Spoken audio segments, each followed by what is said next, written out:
She stood in the doorway with trembling hands pressed against her stomach, barely showing beneath her worn apron, and whispered words that most employers would have met with fury or dismissal. The widower looked up from his infant daughter's cradle, exhausted and desperate, seeing not shame, but unexpected salvation in the young woman's confession. In a world that cast out girls like her without mercy, one man's grief and one woman's courage were about to collide in the most unlikely alliance. Sometimes the people society has given up on are exactly the ones who save each other. Before we jump back in, tell us where you're tuning in from, and if this story touches you, make sure you're subscribed, because tomorrow I've saved something extra special for you. The autumn rain fell soft and persistent over Ashford County, Tennessee, turning the red clay roads into ribbons of rust that snaked between tobacco fields and oak groves. It was the kind of rain that made everything look older than it was, like the whole world had been left out to weather. The Hammond estate sat at the end of Prospect Road, a two-story colonial with white columns that had greyed over the years and shutters that rattled when the wind picked up. Once it had been the proudest house in 3 counties, but that was before Catherine Hammond died, bringing her daughter into the world, and before grief settled over the place like dust over abandoned furniture. Inside the house, 19-year-old Elena Marsh moved through the kitchen with the practiced silence of someone who had learned early that being noticed often meant being hurt. Her hands were raw from lye soap and cold water, and her dark hair was pulled back so tight it made her temples ache. But she kept it that way because loose hair invited comments, and comments invited attention she couldn't afford. She had been working at the Hammond house for only 3 weeks, hired by the widower's sister, who managed the household staff with military precision and little warmth. The pay was modest, the work endless, but it came with a small room in the servants' quarters and 2 meals a day, which was more than Elena had known in months. She lifted the heavy kettle from the stove and poured steaming water into the washing basin, watching steam rise and disappear into the dim morning light. Through the window above the sink, she could see the main road, where a few early travelers passed on horseback, their figures blurred by rain and distance.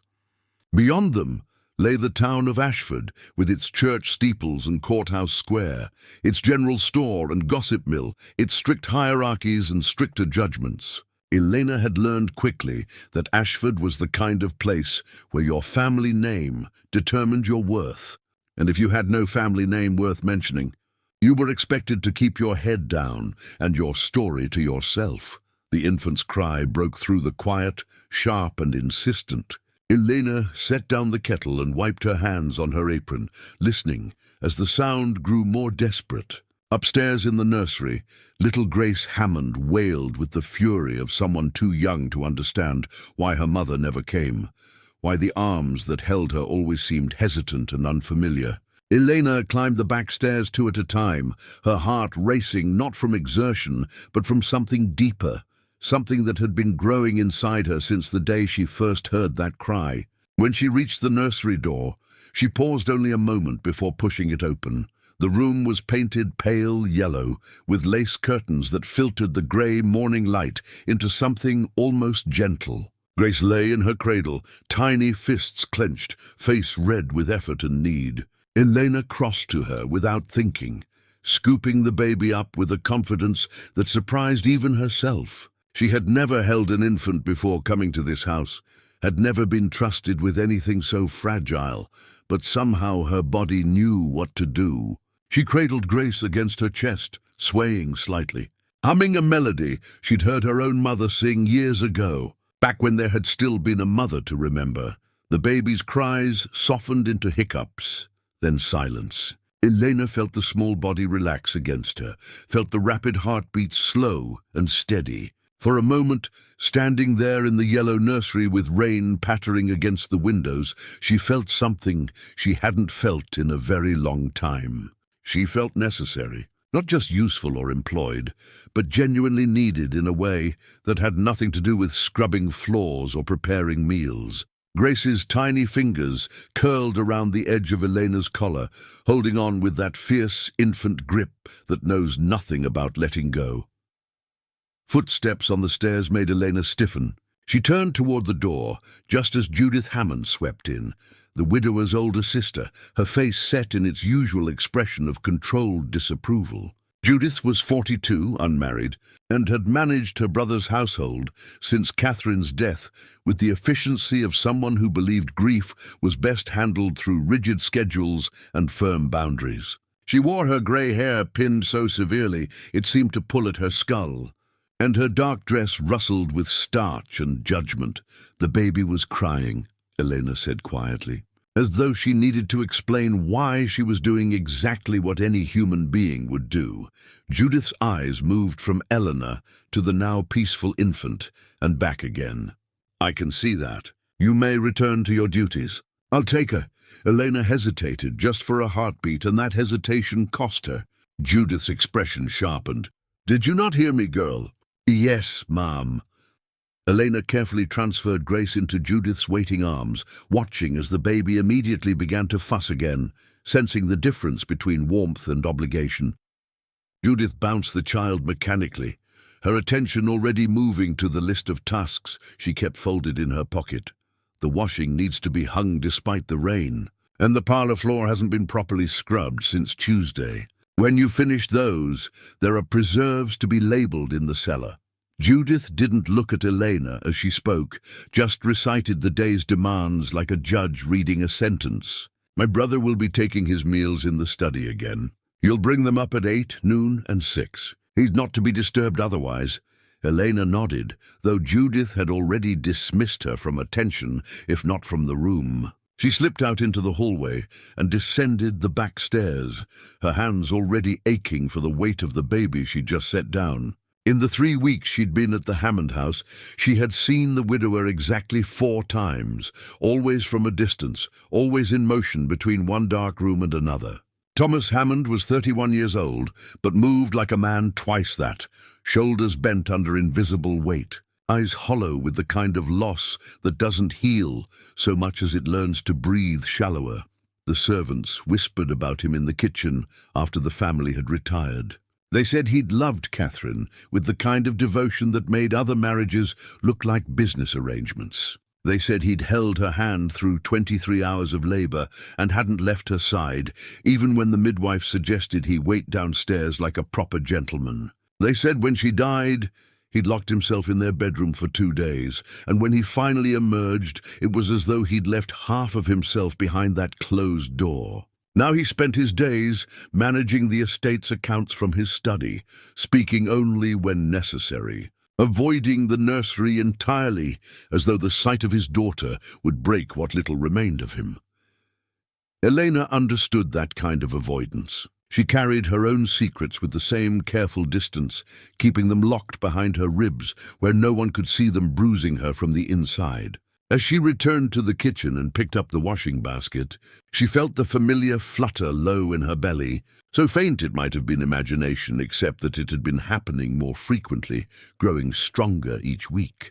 She was 3 months along, maybe closer to 4, and her body was beginning to betray her in small ways that wouldn't stay small much longer. The looseness of her work dress had hidden it so far, but she knew her time was running out. She carried the basket out to the back porch, where the washing lines hung between 2 posts, sagging under the weight of wet linens that would never dry in this weather. The rain had softened to a mist, and the air smelled of wet earth and tobacco leaves. Elena began hanging sheets with wooden pins, her movements automatic, her mind elsewhere. She thought about the orphanage where she'd grown up in Memphis, a grim building with narrow windows and narrower futures. She thought about the factory where she'd worked for 2 years after aging out, standing 12 hours a day at a loom until her hands cramped and her vision blurred. She thought about James, the foreman's son who'd smiled at her like she was something precious and spoke promises that dissolved the moment she told him she was late. The memory made her hands still on the wet fabric. James had given her $3 and an address for a woman who could take care of things. And when Eleanor had refused, unable to even consider it despite knowing what it would cost her, He'd looked at her with something between pity and contempt. "You're on your own then," he'd said, and she was. The factory let her go within a week, before she'd even started to show, because rumors moved faster than proof and reputation mattered more than truth. She'd survived on the $3 for almost a month before finding work at the Hammond estate, lying about her name and her past, praying that loose dresses and careful posture would buy her a few more weeks of employment. Elena. The voice behind her was soft, but made her jump nonetheless. She turned to find Sarah, the cook, standing in the doorway with flour on her hands and concern in her eyes. Sarah was 50-something, round and warm, with a face that had weathered hard years into something surprisingly gentle. She'd been kind to Elena from the first day, in small ways that didn't draw attention: an extra biscuit at breakfast, a knowing look when Judith was particularly harsh, a tendency to hum hymns while she worked that made the kitchen feel less lonely. "Yes, ma'am?" Sarah stepped out onto the porch, glancing back toward the house before speaking. "How far along are you?" The question hit Elena like a fist to the stomach. She opened her mouth to deny it, but the lie died before it could form. Sarah's eyes held no judgment, only recognition, one woman who'd survived to another still fighting. 3 months, maybe 4. "I'm not certain." Sarah nodded slowly, wiping flour on her apron.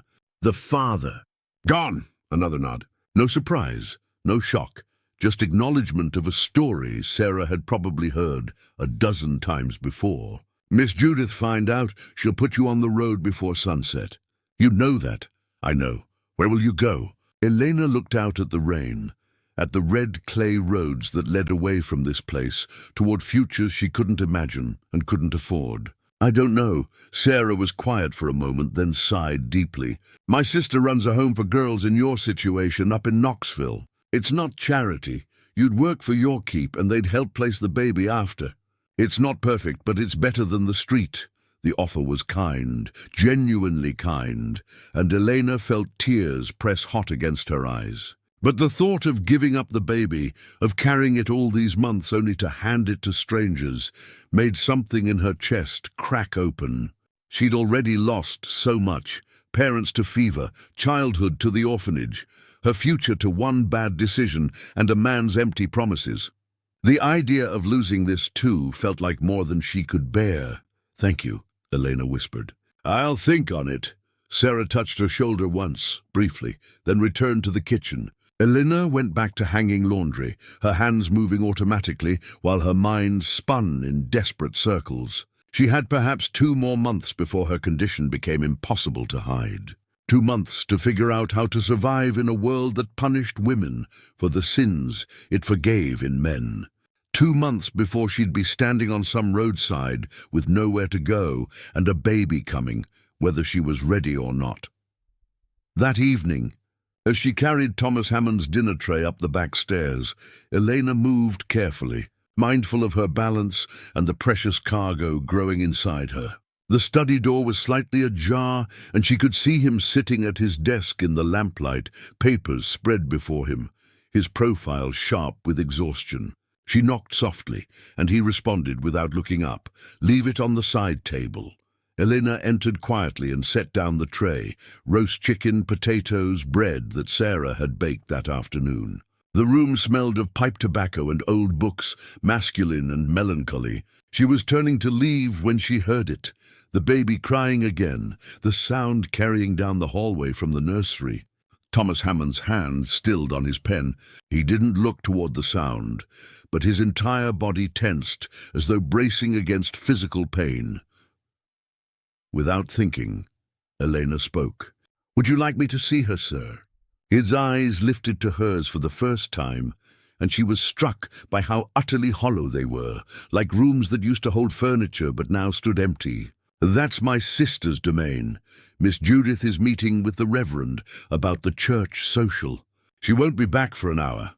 The crying continued, escalating into the desperate wails of a 3-month-old who couldn't understand why comfort took so long to arrive. Thomas Hammond looked toward the sound, his jaw working as though trying to form words his mouth refused to speak. Finally, he nodded once.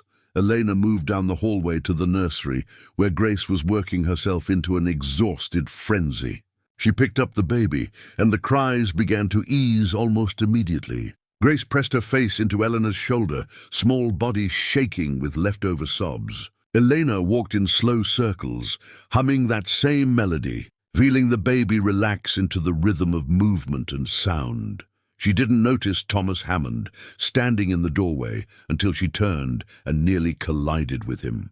He'd followed her, though clearly against some internal resistance, and now stood frozen in the threshold of his daughter's room, as though it were a border he wasn't sure he could cross. His eyes were fixed on Grace, with an expression Elena couldn't quite read. Longing, fear, grief, all tangled together into something that looked like drowning. Preparing and narrating this story took us a lot of time, so if you are enjoying it, subscribe to our channel. It means a lot to us. Now back to the story. "She calms for you," he said, and his voice cracked slightly on the last word. "Babies know when they're wanted, I think. When someone's paying real attention." The words hung between them, honest and slightly dangerous. Elena immediately regretted them. It wasn't her place to imply anything about how he cared for his child. But Thomas didn't look angry. He looked haunted. "I look at her and I see—" He stopped, unable or unwilling to finish the sentence. But Elena understood. He saw his wife. He saw what it cost to bring this child into the world. He saw the trade-off that no one should have to make, and everyone told him was worth it. Even though worth was a word that meant nothing when you were drowning in loss. Grace had fallen asleep against Elena's shoulder, tiny breaths warm and steady. Elena hesitated, then took a step toward Thomas, holding out the sleeping infant. "She needs you, sir." Whatever else is true, she needs her father. Thomas looked at his daughter like she was made of glass, like she might shatter in his hands. But slowly, carefully, he reached out and took her. His large hands were awkward at first, then found the right positions, muscle memory from those first days before Catherine died kicking in, despite the months of avoidance. Grace stirred but didn't wake, settling into her father's arms with the trust that babies give unconditionally. Thomas Hammond stood in the yellow nursery holding his daughter, and for the first time since Elena had arrived at this house, she saw something other than grief in his expression. It was small, barely there, but it looked almost like hope. Eleanor slipped quietly from the room, leaving father and daughter alone in the lamplight. As she descended the stairs, she felt that flutter again, stronger now, undeniable. Her own child was growing despite everything, despite the fear and uncertainty, despite the world that would call it shameful and her fallen. And for the first time since she'd realized she was carrying it, Elena felt something other than terror. She felt the same thing she'd seen in Thomas Hammond's eyes, the smallest, most fragile version of hope. The days that followed moved with the slow, inevitable rhythm of autumn deepening into winter. The trees along Prospect Road shed their leaves in waves of copper and gold, leaving bare branches that clawed at the grey Tennessee sky like skeletal fingers. Morning frost began to silver the grass, and the kitchen hearth burned longer into the evenings, filling the Hammond house with the scent of wood smoke and the crackle of splitting logs.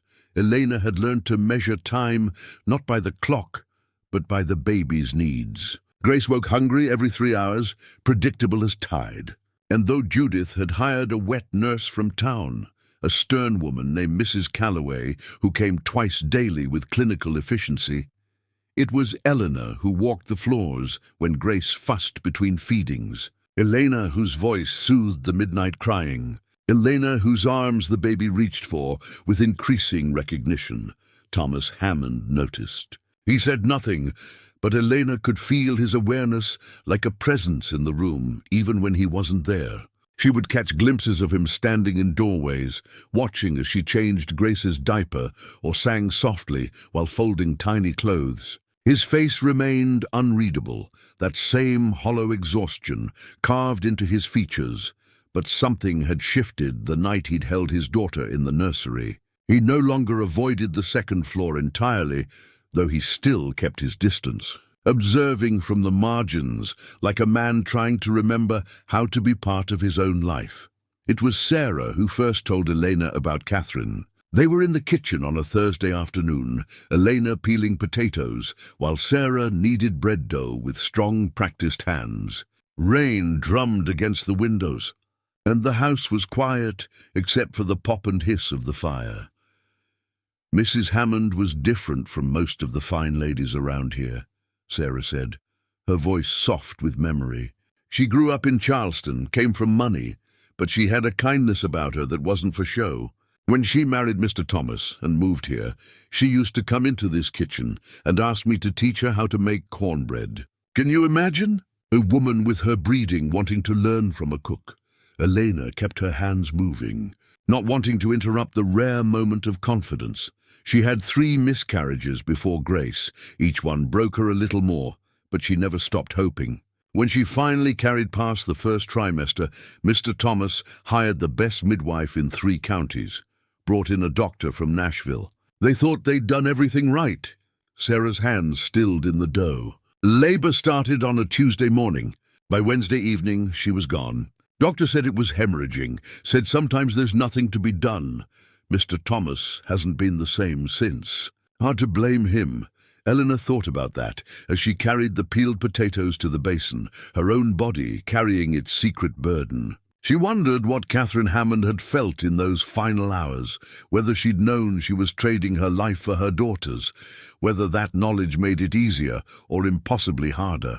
The thought made Elena's hands tremble slightly as she washed the potatoes, water running cold over her raw knuckles.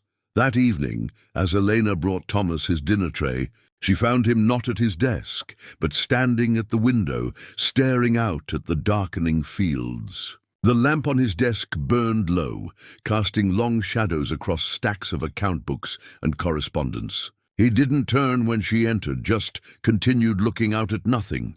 "The tobacco crop is failing," he said, though she hadn't asked. "Blight took nearly 1/3 of the east field, and the rest isn't fetching the prices we need. My father built this estate over 40 years, and I'm watching it crumble in less than one."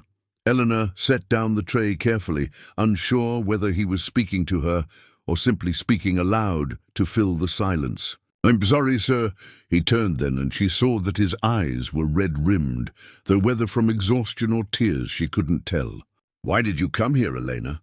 "To Ashford, to this house?" The question caught her off guard. Employers didn't typically ask servants about their histories. It was understood that people in her position came from places they'd rather not discuss. But something in his tone suggested genuine curiosity rather than interrogation. "I needed work, sir, and a place to stay." "Where's your family?" "Dead, sir. I had a fever when I was young." Thomas nodded slowly, as though her loss somehow made sense to him in a way that comfort or platitude never could. "Then we're both orphans in a manner of speaking, both trying to figure out how to keep living when the people who made life make sense are gone." The intimacy of the statement hung between them, inappropriate and honest in equal measure. Elena should have excused herself, should have maintained the proper distance between employer and servant. Instead, she found herself saying, "Your daughter needs you, Mr. Hammond. She won't remember her mother, but she'll remember whether her father loved her." His jaw tightened. "How do I love something that cost me everything?" "The same way you breathe." "Because the alternative is worse." The words came out sharper than she'd intended, carrying the weight of her own fear and determination. Thomas stared at her for a long moment, and Elena realized she'd crossed a line that couldn't be uncrossed. She braced herself for dismissal, for the cold formality of being put back in her place. Instead, Thomas said quietly, "You're right. God help me, you're right." He moved past her toward the door, and Elena thought he was leaving. But he stopped in the hallway, turning back. "Will you bring her to me?" "Tomorrow evening after my sister retires. I need to try." "Yes, sir." He left without another word. Elena stood alone in the study, her heart racing with something she couldn't quite name. She pressed her hand against her stomach, feeling that subtle flutter that had become a constant companion. Tomorrow evening. She would have to be careful, would have to make sure Judith didn't notice her taking Grace to Thomas's study. But she would do it, because she understood what it meant to be drowning and desperate for any kind of lifeline. The next day passed with excruciating slowness. Elena scrubbed floors and washed linens and prepared meals, all while watching the clock and counting hours. Judith was in one of her moods, finding fault with everything. The way Elena folded napkins, the temperature of the bathwater, the crease in a pillowcase that was barely visible, but apparently offensive enough to warrant a 15-minute lecture on proper household standards.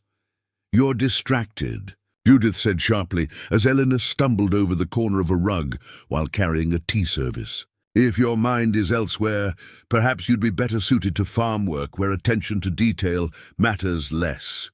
"No, ma'am." "I apologize." Judith's eyes narrowed. "Are you unwell?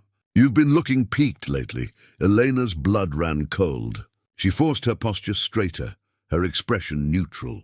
"Just tired, ma'am.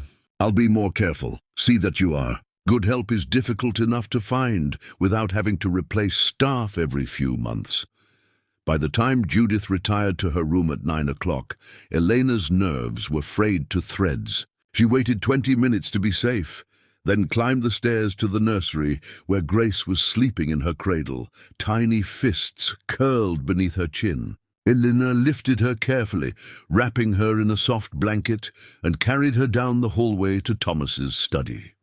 He was waiting, seated in the leather chair by the fireplace, rather than at his desk. The room was warmer than usual, the fire built up high, and Elena realized he'd prepared the space for his daughter's comfort. She crossed to him and placed Grace in his arms, watching as his hands found their positions with more confidence than the first time. "What do I do?" he asked, and there was something vulnerable in the question that made Elena's throat tighten. "Just hold her. Let her know you're there." Thomas looked down at Grace, who was beginning to wake, her blue eyes blinking open in the firelight. She stared up at her father with that intense infant focus that seems to see straight through to something essential. For a long moment, neither moved. Then Grace reached up with one tiny hand and grabbed Thomas's finger, holding on with surprising strength. Something broke in Thomas's expression. His shoulders shook once, and a sound escaped him that might have been a laugh or a sob or some combination of both. "She's so small." Catherine was holding her when at the end, she was holding her and smiling. She said, "Look what we made, Thomas. Look how perfect she is." Those were the last words she said. Elena knelt beside the chair, close enough to catch Grace if Thomas's grip faltered, but far enough to give him space.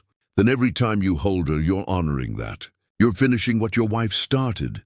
I don't know how to be a father without a mother to help me. Nobody knows how to be a parent until they are one. You just keep showing up, keep trying. That's all children really need, someone who doesn't give up on them."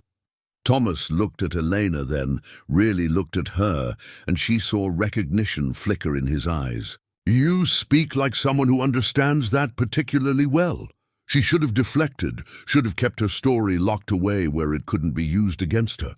But the firelight and the intimacy of the moment and the desperate need to be known by someone, anyone, loosened her tongue.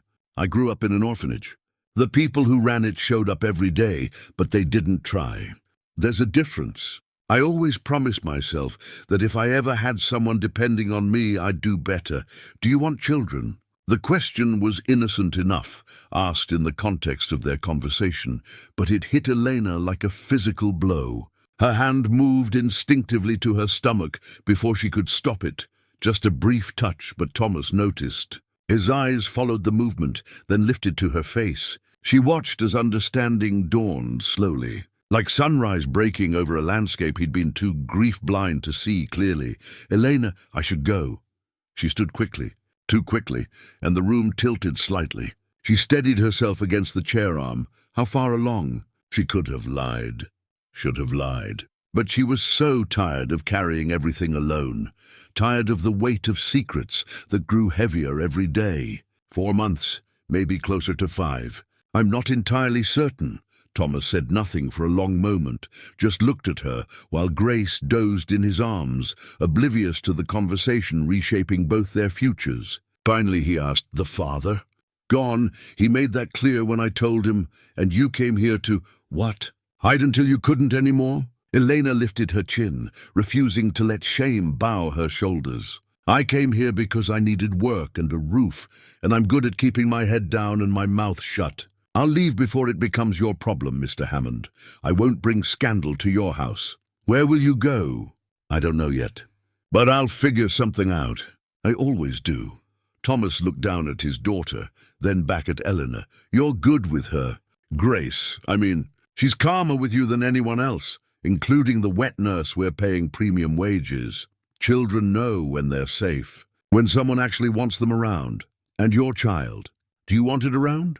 The question should have offended her, but something in his tone suggested genuine curiosity rather than judgment. Eleanor met his eyes. "More than anything.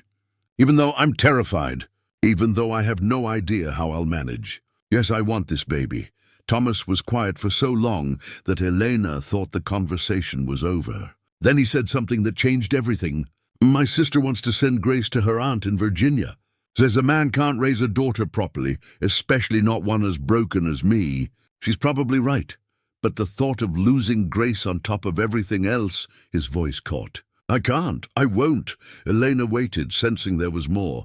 "You need a place to stay. Grace needs someone who cares for her beyond duty or wages. And I need—" He stopped, searching for words.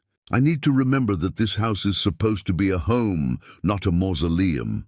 Mr. Hammond, I'm not sure what you're suggesting. Stay, not as a maid, but as Grace's nurse. A proper position with proper wages. You'll have the room off the nursery, the one my wife's sister used to occupy when she visited. You'll eat with the family, not with the staff. And when your child comes—" He met her eyes directly. "We'll figure it out together." Elena's breath caught in her chest. "Your sister would never allow it. The town would talk. A pregnant woman, unmarried, living in your house. Let them talk. My wife died, my estate is failing, and my sister already thinks I've lost my mind. What's one more scandal?" There was a bitter edge to his voice, but beneath it, Elena heard something else. Determination. The first spark of fight she'd seen in him since she'd arrived. "Why would you do this?" "You don't know me. You don't owe me anything." Thomas looked down at Grace, then back at Elena. "Because Catherine would have. Because someone showed her kindness once when she needed it, and she never forgot. Because I'm watching you love my daughter the way I should be loving her, and maybe if you stay, I'll learn how." He paused. "And because I know what it's like to lose everything and have nowhere to turn. I wouldn't wish that on anyone." Elena felt tears burning behind her eyes, hot and sudden. She'd expected judgment, dismissal, the cold shoulder of a world that had already turned its back on her. Instead, she was being offered sanctuary by a man who barely knew her, whose own life was falling apart at the seams. "I can't take charity. It's not charity. You'll work harder than you've ever worked, and Grace will need you constantly. You'll earn every penny, I promise you that." His expression softened slightly. "But you'll do it with a roof over your head and food in your belly and the knowledge that when your time comes, you won't be alone." Grace stirred in Thomas's arms, making a small sound of contentment. Elena looked at the baby, then at the man holding her, and felt something loosen in her chest that had been clenched tight for months. Hope. Dangerous, fragile, impossible hope. "Yes," she whispered. "Yes, I'll stay." Thomas nodded once, and Elena saw relief flicker across his face. "We'll tell Judith tomorrow.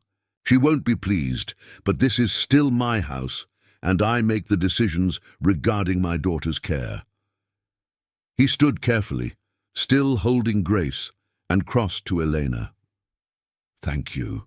For being honest. For helping me see her clearly. For not giving up." He handed Grace back to Elena, and their hands brushed briefly in the transfer. Elena felt the warmth of his fingers, the calluses earned from work rather than leisure, the slight tremor that suggested he was just as terrified as she was of everything that came next. She carried Grace back to the nursery, her mind spinning with the impossibility of what had just happened.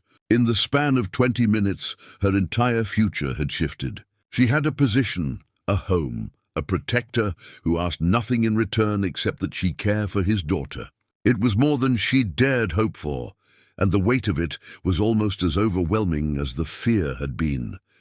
In her small room off the servants' quarters, soon to be replaced by something better, something with windows and warmth, Eleanor lay awake long into the night. Her hand rested on her stomach, feeling the movements that were growing stronger each day. Outside, an owl called through the darkness, and somewhere in the house, floorboards creaked as Thomas Hammond paced his study, unable to sleep, trying to figure out how to rebuild a life from ruins, two broken people in a broken house, clinging to hope because the alternative was drowning. It wasn't a fairy tale. It wasn't even particularly wise, but it was a beginning, and sometimes that was enough. Morning broke cold and sharp over Ashford County, the kind of November chill that turned breath to mist and made the ground ring hard beneath boot heels. Judith Hammond descended the stairs at precisely 7 o'clock, as she did every morning. Her posture military straight, and her expression already set for battle before she'd encountered a single adversary. She found Thomas in the dining room, an unusual occurrence. For months he'd taken his breakfast in the study, if he took it at all. But today he sat at the head of the table with his coffee already poured and a determined set to his jaw that Judith recognized from their childhood. It was the same expression he'd worn when he'd announced his intention to marry Catherine, despite their father's reservations about Charleston society. It had not boded well then, and it did not bode well now. "You're up early," Judith said, taking her seat with careful precision. "Has something happened?" "I'm making changes to the household arrangements." Thomas's voice was level, but Judith heard the steel beneath it. "Elena will be moving into the blue guest room adjoining the nursery. She'll serve as Grace's full-time nurse, with appropriate wages and status." Judith's coffee cup paused halfway to her lips. "The maid?" "Thomas, that's highly irregular. We have Mrs. Calloway for nursing duties, and the girl is perfectly adequate in her current position." Grace responds to Elena. "She's calm with her content. That matters more than propriety. Propriety is not a trivial concern." Judith set down her cup with a sharp click of china against saucer. "We live in a small community with long memories and sharp tongues. Elevating a servant girl of unknown background into a position of such intimacy with the family will invite speculation. Let them speculate. My daughter's well-being is not subject to town gossip." Judith leaned forward, her voice dropping to the tone she'd used when Thomas was a boy, testing boundaries. "You're not thinking clearly. You haven't been since Catherine died, and I've made allowances for that. But this decision affects more than just you. It affects Grace's future, her prospects, the family's standing in society. My daughter is 3 months old. Her prospects can wait, can they? Because once a reputation is damaged, Thomas, it cannot be easily repaired." Judith's fingers drummed once against the tablecloth, a rare tell of agitation. "What do we know about this girl? She arrived here without references, without family connections, without even a clear history. For all we know, she could be running from scandal or worse." Thomas met his sister's eyes directly. "She's running from the same thing most people in her position run from: poverty, lack of opportunity, and a world that judges harshly. She's also kind, capable, and my daughter loves her. That's sufficient for me. You're allowing your grief to cloud your judgment, perhaps. Or perhaps I'm finally seeing clearly for the first time in months." He stood, ending the conversation with the finality of a closing door. "The decision is made, Judith. Elena moves into the blue room today." He left the dining room before his sister could marshal further arguments, but Judith remained seated, her breakfast cooling before her, her mind already calculating angles and consequences. She had managed the Hammond household for months, had held things together when her brother was too shattered to function, and she would not allow some slip of a girl with convenient timing to undermine everything she'd built. Upstairs, Elena was packing her few belongings with hands that wouldn't quite stay steady. Sarah had helped her move Grace's cradle into the blue room, a proper bedroom with plastered walls painted the colour of robins' eggs, with tall windows that overlooked the south garden and a four-poster bed that seemed absurdly large after months of sleeping on a cot. There was a writing desk, a wardrobe made of cherry wood, and a washstand with a porcelain basin painted with tiny flowers. "This is too much," Elena whispered, running her fingers along the smooth wood of the bedpost. "I'm just a servant. This is a family room." Sarah folded blankets with practiced efficiency. "Mr. Thomas knows what he's doing. And you're not just a servant anymore, you're Grace's nurse. That's a position of trust. Miss Judith will never accept it. Miss Judith doesn't have to accept it. She just has to live with it." Sarah paused in her folding. "Though I won't lie to you, child. She'll make things difficult. That woman's got a spine like an iron rod and a memory longer than the Mississippi. You cross her, she doesn't forget." Elena sank onto the edge of the bed, suddenly exhausted despite the early hour. "I didn't ask for any of this. I just needed work and a place to stay until I figured out what to do about—" She gestured vaguely at her stomach, which was beginning to show more definitively now that she wasn't constantly hunched over washing tubs. Life doesn't care much about what we ask for. It gives us what it gives us, and we figure out how to carry it. Sarah set down the blankets and crossed to Elena, placing a warm hand on her shoulder. "You got a good heart and a strong back. You'll manage. Just keep your head down around Miss Judith and don't give her ammunition." But ammunition was precisely what Judith was seeking. Over the following days, she watched Elena with the focused attention of a general surveying enemy territory. She noted the way the girls' dresses were beginning to strain at the waist, despite their loose cut. She observed how Elena sometimes pressed her hand to her lower back after carrying Grace up the stairs. She catalogued every instance of fatigue, every moment of distraction, building her case with the patience of someone who understood that wars were won through accumulation rather than single battles.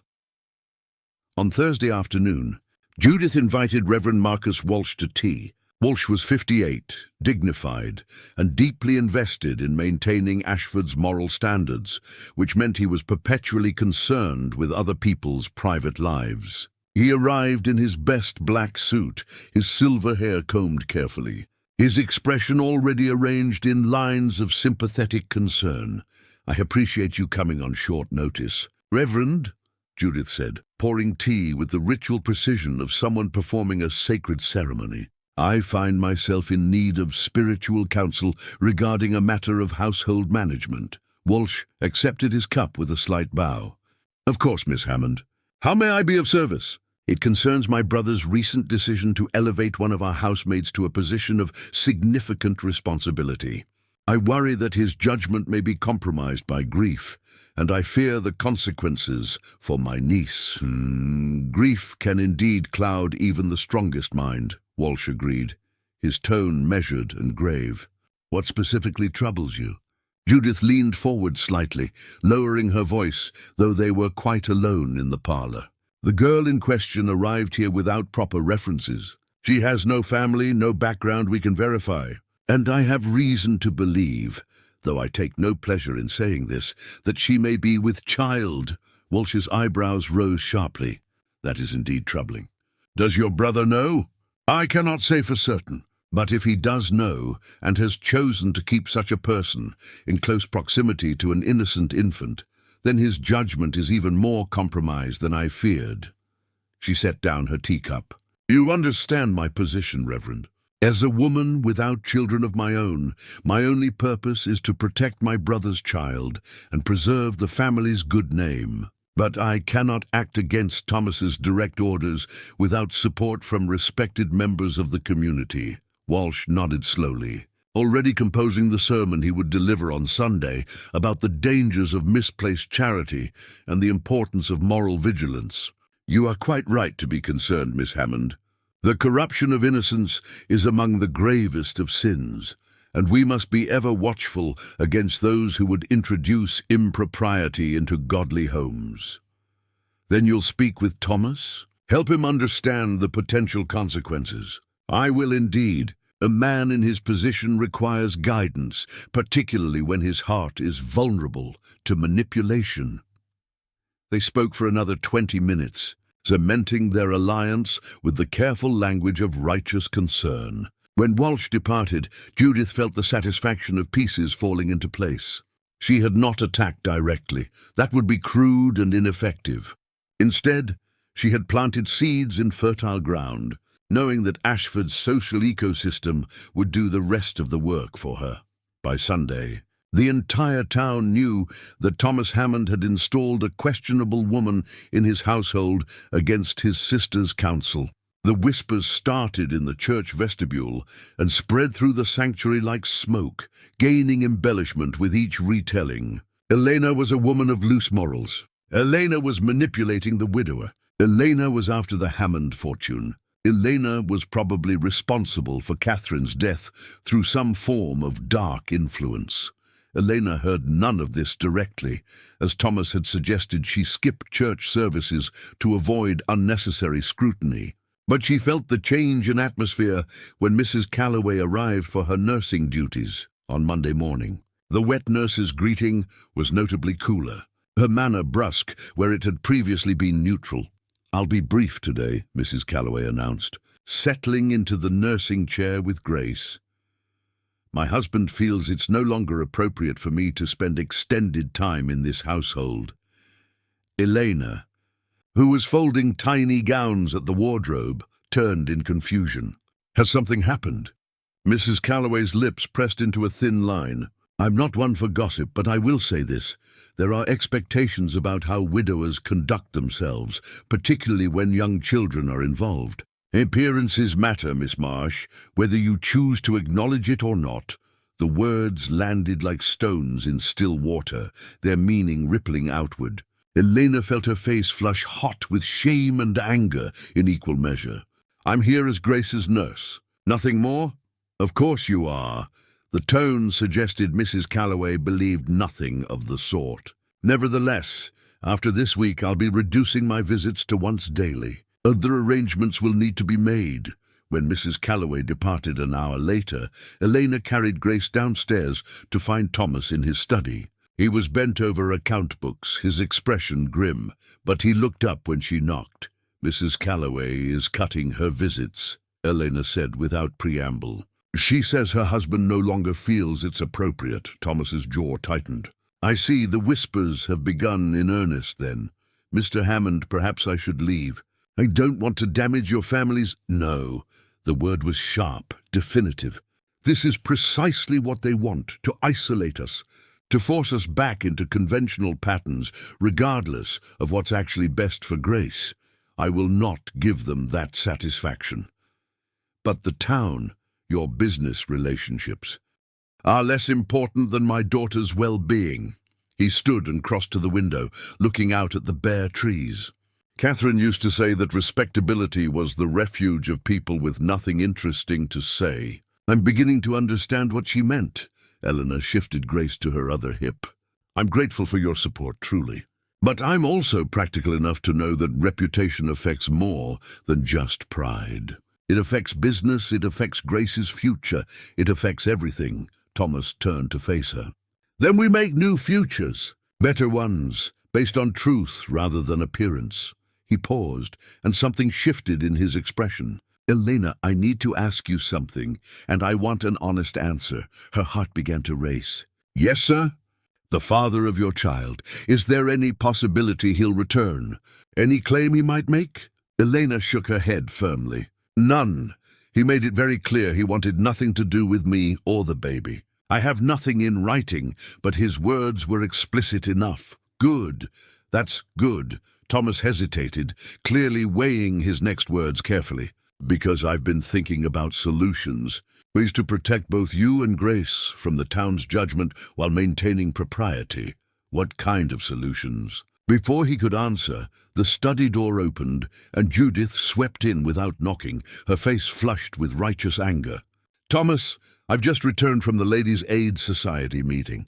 Do you have any idea what people are saying about this household?" "About you? I can imagine." then you can also imagine the damage being done to Grace's prospects, to our family's standing, to everything our parents built. Judith's voice rose, despite her obvious efforts to maintain control. Reverend Walsh himself expressed concern about the moral atmosphere in this home. Thomas's expression hardened. Reverend Walsh can express whatever concerns he likes from the safety of his pulpit. He doesn't live here, doesn't know the particulars, and doesn't get a vote in how I raise my daughter. Your daughter deserves better than to be raised in a house that's become the subject of scandal. My daughter deserves to be raised in a house with love and stability, which is precisely what I'm trying to provide. Thomas moved to stand behind his desk, physically claiming his authority. Judith, I appreciate everything you've done these past months. But you're my sister, not my keeper, and it's time I started making my own decisions again. Judith's face went pale, then flushed, deep red. I see. You'd rather trust a girl of questionable character than your own family. I'd rather trust someone who loves my daughter than someone who sees her as a social obligation. The words were harsh, but Thomas's tone remained level. You've wanted to send Grace to Virginia since the day she was born. Don't think I haven't noticed, because a child needs a proper mother figure, not a... Judith's eyes cut to Eleanor, taking in her figure with obvious meaning. Not whatever this situation is supposed to be. Eleanor felt the words like a slap, the judgment and disgust barely concealed beneath the veneer of concern. She clutched Grace tighter, the baby's solid warmth, the only thing keeping her grounded. Thomas stepped forward, his voice dropping to something quiet and dangerous. That's enough. Elena is under my protection, and you will treat her with the respect her position deserves. If you cannot do that, then perhaps it's time to reconsider your own place in this household. The silence that followed was thick enough to choke on. Judith stared at her brother as though he'd become a stranger, as though the grief had finally eaten away everything she recognized in him. Finally, she drew herself up with icy dignity. Very well. I can see my presence here is no longer valued. I'll make arrangements to stay with the Whartons until you come to your senses. She turned on her heel, pausing at the door for one final salvo. But mark my words, Thomas, this will not end well. You're choosing scandal over sense, and Grace will be the one who pays the price. She swept from the room, leaving shocked silence in her wake. Elena realized she was trembling, Grace sensing her distress and beginning to fuss. Thomas crossed to them, placing a steadying hand on Elena's shoulder. I'm sorry you had to hear that. She's right, though. About the scandal, about the damage to your family. Eleanor's voice was barely above a whisper. Maybe I should stay. Thomas's hand tightened slightly. I meant what I said. You're under my protection, and I don't make promises lightly. But your sister will cool off or she won't. Either way, this is my house and my decision. He stepped back, running a hand through his hair. Though I'll admit the situation is more complicated than I'd anticipated. The town's reaction, Mrs. Calloway's withdrawal, Judith's ultimatum. It's clear that simply elevating your position isn't enough to shield you from judgment.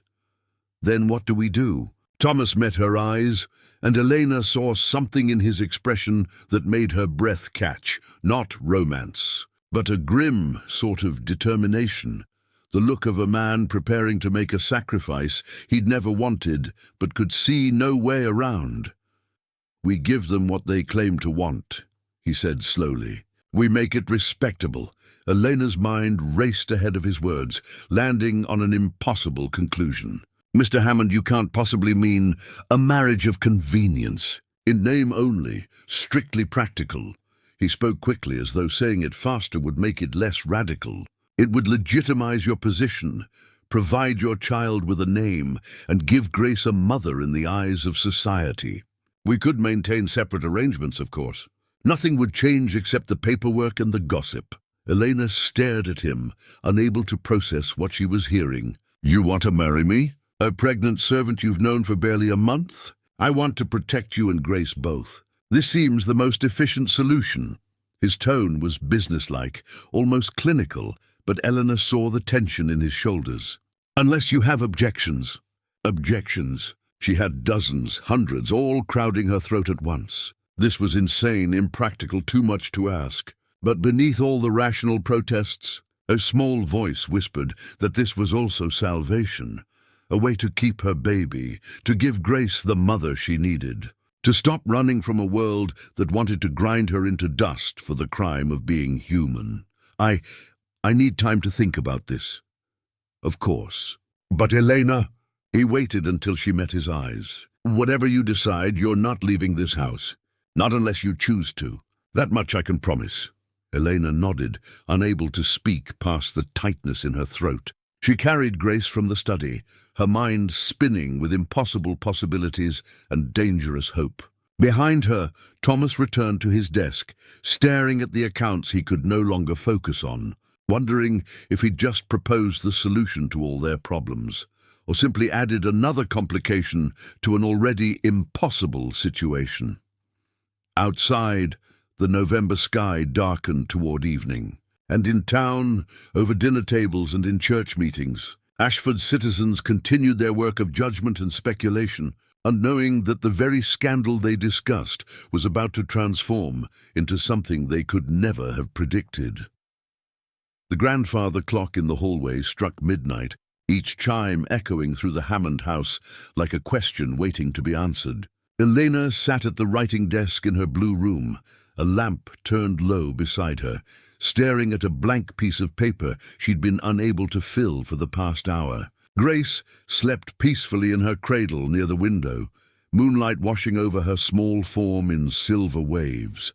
Marriage. The word kept circling Elena's mind like a bird that couldn't find a place to land. Not a real marriage, of course, Thomas had made that clear. A practical arrangement, a shield against judgment, a legal fiction to satisfy a town that cared more about appearances than truth. But even fiction, once written, became its own kind of reality. She pressed her hand against her stomach, feeling the stronger movements now, kicks and rolls that reminded her constantly of life growing despite all the reasons it shouldn't. In 3 months, maybe 4, she would be holding her own child. That baby deserved a name, deserved protection, deserved better than a mother who was one step ahead of poverty and scandal. Thomas's offer provided all of that. So why did accepting feel like standing at the edge of a cliff, knowing the only way forward was to jump? A soft knock at the door pulled her from her thoughts. "Come in," she called, expecting Sarah with warm milk or perhaps news of some household emergency. Instead, Thomas entered, still dressed in his day clothes, his hair disheveled as though he'd been running his hands through it. "I saw your light. You're not sleeping. Neither are you," he smiled faintly. "I've gotten used to insomnia. It's become something of a companion." He paused, hovering near the doorway with unusual uncertainty. "May I sit? I'd like to explain myself more clearly than I managed earlier." Elena gestured to the chair opposite her desk. Thomas settled into it, his tall frame folding uncomfortably into furniture meant for more delicate proportions. For a moment, neither spoke. The silence filled only with Grace's soft breathing and the distant hoot of an owl. "I loved my wife," Thomas said finally. "Loved her in the way people write poems about, the kind of love that makes you believe the world is fundamentally good, despite all evidence to the contrary. When she died, I thought I'd never feel anything again except this." He pressed his fist against his chest. "This absence where she used to be." Eleanor waited, sensing he needed to speak more than she needed to respond. "What I'm proposing isn't that. I want to be clear about that. I'm not offering romance or pretending we're something we're not. Catherine was, she'll always be." His voice caught and he took a moment to steady it. "But I am offering partnership, mutual protection, an arrangement that benefits us both practically while harming no one." "Except your sister," Elena observed quietly. "And possibly your standing in the community. Judith will survive. And as for my standing, I'm beginning to realize how little it's worth if it requires me to throw innocent people to the wolves just to maintain it." He leaned forward, elbows on his knees. "You asked me earlier why I'd do this. The honest answer is that I'm tired of death taking things from me. My wife, my peace, my ability to look at my own daughter without feeling like I'm drowning. When I look at you with grace, I see life. I see someone fighting to survive and helping my daughter thrive in the process. That's worth protecting. Elena felt tears prick at her eyes but refused to let them fall. I don't want to be your charity case. You're not. You'd be Grace's mother in the eyes of the law and society. That's a role that requires work, dedication, and more patience than I have on my best days. You'd be earning your place here, same as you have been, just with legal protections and a different title. He paused. And your child would have my name, my protection, and a home. No orphanage, no strangers raising them, no shadow of illegitimacy following them through life. The offer was almost too generous to be real, which made Elena suspicious despite herself. What do you get out of this arrangement? Besides Grace's care, which you could hire someone else to provide. Thomas considered the question seriously. Honestly, a reason to keep living instead of just existing. Someone who needs me to be functional rather than just tolerating my brokenness. And perhaps, he hesitated, perhaps a chance to honor Catherine's memory by doing what she would have done. She never turned away from people who needed help, even when it was inconvenient or complicated. Elena studied his face in the lamplight, searching for deception or hidden motives. She found only exhaustion, sincerity, and something that looked like fragile hope. If I agree to this, we need rules. Clear boundaries. Of course, separate bedrooms. We'd be partners in Grace's care, not anything else. Agreed. And my child, our child legally, but mine in truth, I raise them as I see fit. You'd have authority as their father on paper, but I won't have someone overruling my decisions about my own baby. Thomas nodded. That's fair, though I hope you'd allow me to care for them as well. I may not be much of a father to Grace yet, but I'd like the chance to do better with another child. If you'll let me. The sincerity in his voice nearly undid her. Elena swallowed hard against the emotion rising in her throat. Why are you being so kind to me? You barely know me. I know enough. I know you work harder than anyone else in this house without complaint. I know you love my daughter like she's your own. I know you're carrying a child you refuse to abandon, despite how much easier it would be to give up. He met her eyes directly. That tells me more about your character than any reference letter ever could. Elena looked down at her hands, rough and reddened from months of hard labor, then at the sleeping baby in the cradle, then out the window at the dark landscape beyond. She thought about the orphanage in Memphis with its narrow windows and narrower futures. She thought about the factory where she'd worked until her fingers cramped and her back screamed. She thought about the baby growing inside her and the world that would judge that child for circumstances beyond their control. Then she thought about Grace, who already reached for her with trust and affection, about this broken house that needed life breathed back into it, about Thomas Hammond, who was offering her not love, but something perhaps more valuable, respect, protection, and a chance to build something resembling a real life. All right, she whispered. Yes, I'll marry you. Thomas released a breath he seemed to have been holding for hours. Thank you. I'll make the arrangements as quickly as possible. We can have Judge Brennan perform the ceremony here privately, with just Sarah and perhaps Dr. Morrison as witnesses.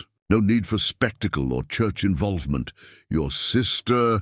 I'll speak with Judith tomorrow.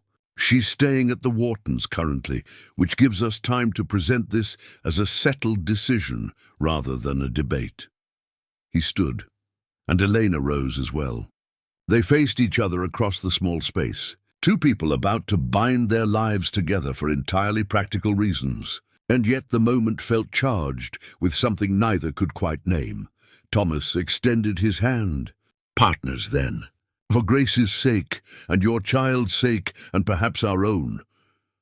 Elena took his hand, feeling the calluses and warmth, the strength and slight tremor that revealed his own nervousness. Partners, she agreed. He held her hand a moment longer than necessary, then released it and moved toward the door. Pausing at the threshold, he turned back. Elena! For what it's worth, I think Catherine would have liked you. She had a gift for seeing people's true hearts beneath whatever circumstances brought them to her door. I trust her judgment even now." He left before Elena could respond, pulling the door quietly closed behind him. She sank back into the chair, her legs suddenly unable to support her weight. In the span of one conversation, her entire future had shifted again. She was going to be married to a widower she'd known for a month, in a house that half the town already suspected of impropriety, to save both their reputations and give 2 children a chance at normal lives. It was insane. It was practical. It was terrifying. It was the best option she had. Grace stirred in her cradle, making the small sounds that preceded waking. Elena crossed to her, lifting the baby before she could fully rouse herself to crying. Grace settled immediately against Elena's shoulder, her small body trusting and warm. Elena breathed in the scent of her, milk and soap and something indefinably sweet, and felt her decision solidify into certainty. "You're going to have a mother," Elena whispered against Grace's downy hair. "A real mother, legally and properly. And your father is going to learn to be the parent you deserve. And my baby," her voice caught, "my baby is going to have a name and a home and a chance." She walked slowly around the room, swaying gently, watching shadows shift across the walls as clouds moved past the moon. Outside, the November wind rattled bare branches against the house. But inside, in this blue room with its 4-poster bed and writing desk and sleeping infant, Elena felt something she hadn't felt in months. She felt safe.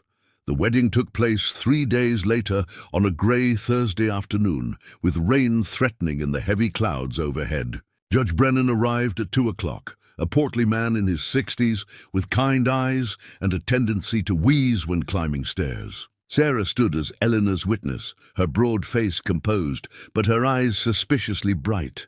Dr. Morrison, who had delivered Grace and tried to save Catherine, served as Thomas's witness, his expression thoughtful as he watched the unlikely couple exchange vows. Elena wore a simple dress of deep blue that Sarah had altered to accommodate her changing figure, with a cream shawl borrowed from the older woman. She'd pinned her dark hair up carefully, allowing a few curls to soften her face. No flowers, no music, no guests beyond the necessary witnesses. Just words spoken in the Hammond parlor while rain finally began to patter against the windows. "Do you, Thomas Edward Hammond, take this woman to be your lawfully wedded wife, to have and to hold from this day forward?" "I do." Thomas's voice was steady, his eyes on Elena's face, with an intensity that made her breath catch. "And do you, Elena Marie Marsh, take this man to be your lawfully wedded husband, to have and to hold from this day forward?" Eleanor's voice came out stronger than she expected. "I do. Then by the power vested in me by the state of Tennessee, I pronounce you husband and wife." Judge Brennan smiled gently. "You may seal your union with a kiss if you wish."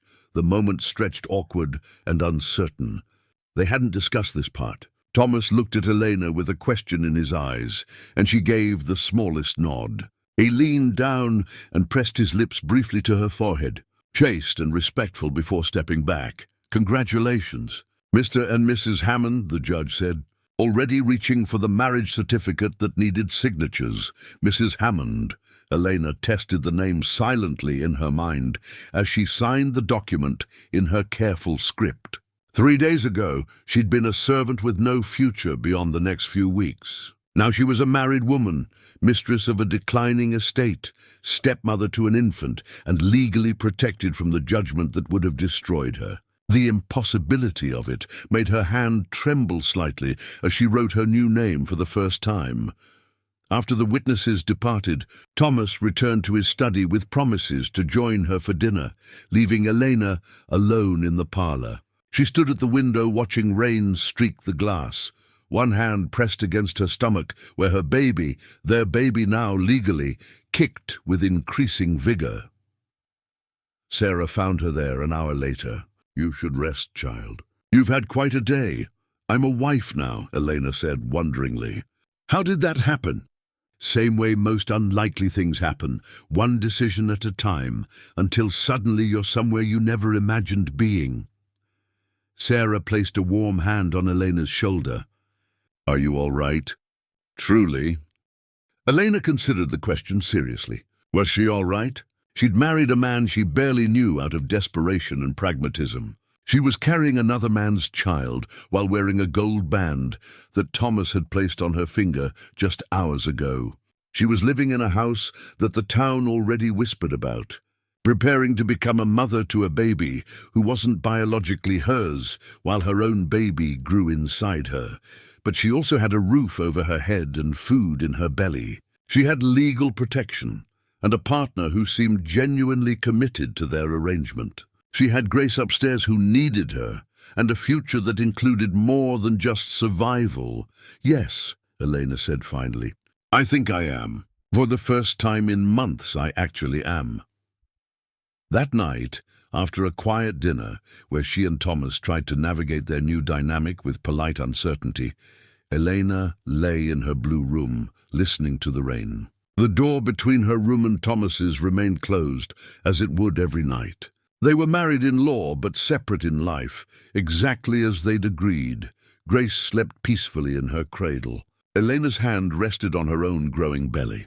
And somewhere in the dark house, Thomas Hammond sat in his study, staring at the portrait of Catherine that hung above his desk, silently explaining to his first wife why he'd married again, hoping she would understand even if no one else did. The next morning, Judith returned to collect her remaining belongings. She arrived with a hired cart and a face like carved marble, refusing to meet Elena's eyes as she supervised the loading of her trunks. Thomas intercepted her at the door before she could depart. "I hope you'll reconsider," he said quietly. "This is still your home, Judith. You're still Grace's aunt." Judith looked at him with something between pity and contempt. "This stopped being a home the moment you brought shame into it. I cannot in good conscience remain in a house where propriety has been so thoroughly abandoned. I married her, Judith. By every law and custom, this is now proper and respectable. You married your pregnant servant 3 weeks after hiring her. If you believe that makes it respectable, you're more deluded than I thought." She gathered her skirts. "When this arrangement collapses, and it will, don't expect me to help you pick up the pieces." She swept from the house without looking back. Thomas watched her go, his expression unreadable, then turned to find Eleanor standing in the hallway, having heard everything. "I'm sorry," she said. "I've cost you your sister." "No, she made her own choice. Just as I made mine." He moved toward the stairs, pausing to add over his shoulder, "I don't regret it, Elena. Whatever else happens, I want you to know that." He climbed the stairs to his study, leaving Eleanor alone in the hallway. She touched the ring on her finger, simple gold, no stones, practical rather than romantic. Through the window, she could see Judith's cart disappearing down the road toward town, carrying with it the last connection to the Hammond family, as it had been. But in the nursery upstairs, Grace was beginning to wake, calling for the mother she now legally had. And in Elena's belly, another child grew, secure now in ways that had seemed impossible just days before. The old family was gone, broken by death and scandal and irreconcilable differences. But perhaps, Elena thought, as she climbed the stairs toward Grace's cries, perhaps they were building something new, something fragile and unlikely, but something nonetheless. A family born not from romance, but from necessity. Not from passion, but from mutual survival. It wasn't the story anyone would have written, but it was the story they were living, one difficult day at a time, and for now, that was enough. Winter settled over Ashford County like a held breath, bringing with it frost that turned the fields to crystal and mornings so cold that water froze in the washing basins overnight. The Hammond house grew quieter without Judith's rigid presence, the silence both a relief and a void that needed filling. Elena and Thomas moved around each other with careful politeness, partners in an arrangement neither fully understood yet, learning the rhythms of their strange new household. News of the marriage spread through town, faster than the ice that crept across windows. Within a week, every household in Ashford knew that Thomas Hammond had married his housemaid in a private ceremony with suspicious haste. The speculation was immediate and merciless. At the general store, women whispered behind their hands about Elena's figure, counting backward on their fingers and arriving at conclusions that confirmed their worst assumptions. At the barbershop, men shook their heads over Thomas's foolishness, suggesting grief had robbed him of sense. In the church vestibule, Reverend Walsh spoke gravely about the corruption of good families and the dangers of misplaced mercy, but the town's judgment remained largely theoretical until the Sunday 3 weeks after the wedding, when Elena made her first public appearance as Mrs. Hammond. Thomas had suggested she stay home, sensing the hostility that awaited, but Elena had refused. "If I'm to be your wife in name, I need to be your wife in practice. Hiding will only make them think we're ashamed, and I won't give them that satisfaction."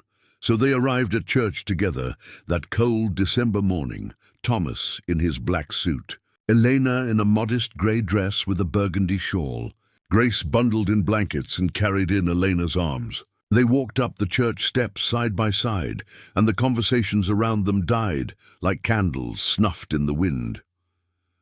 Inside, the sanctuary was warm from the potbelly stove, but the atmosphere was frigid. Heads turned as they entered.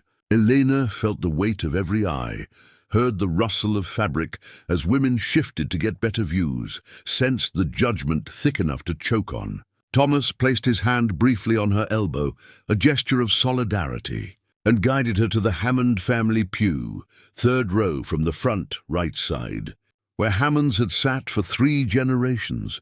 Judith was already seated there with the Whartons, her face forward and immobile as stone. When Thomas and Elena approached, Judith stood without a word and moved to sit with the Whartons in their pew across the aisle. The message was clear and public. She would not share a pew with the woman who had invaded her family. Elena felt heat rise in her cheeks but kept her chin up as she settled into the seat, adjusting Grace in her arms. Around them the whispers intensified. She caught fragments, barely showing when she arrived. Trapped him while he was grieving.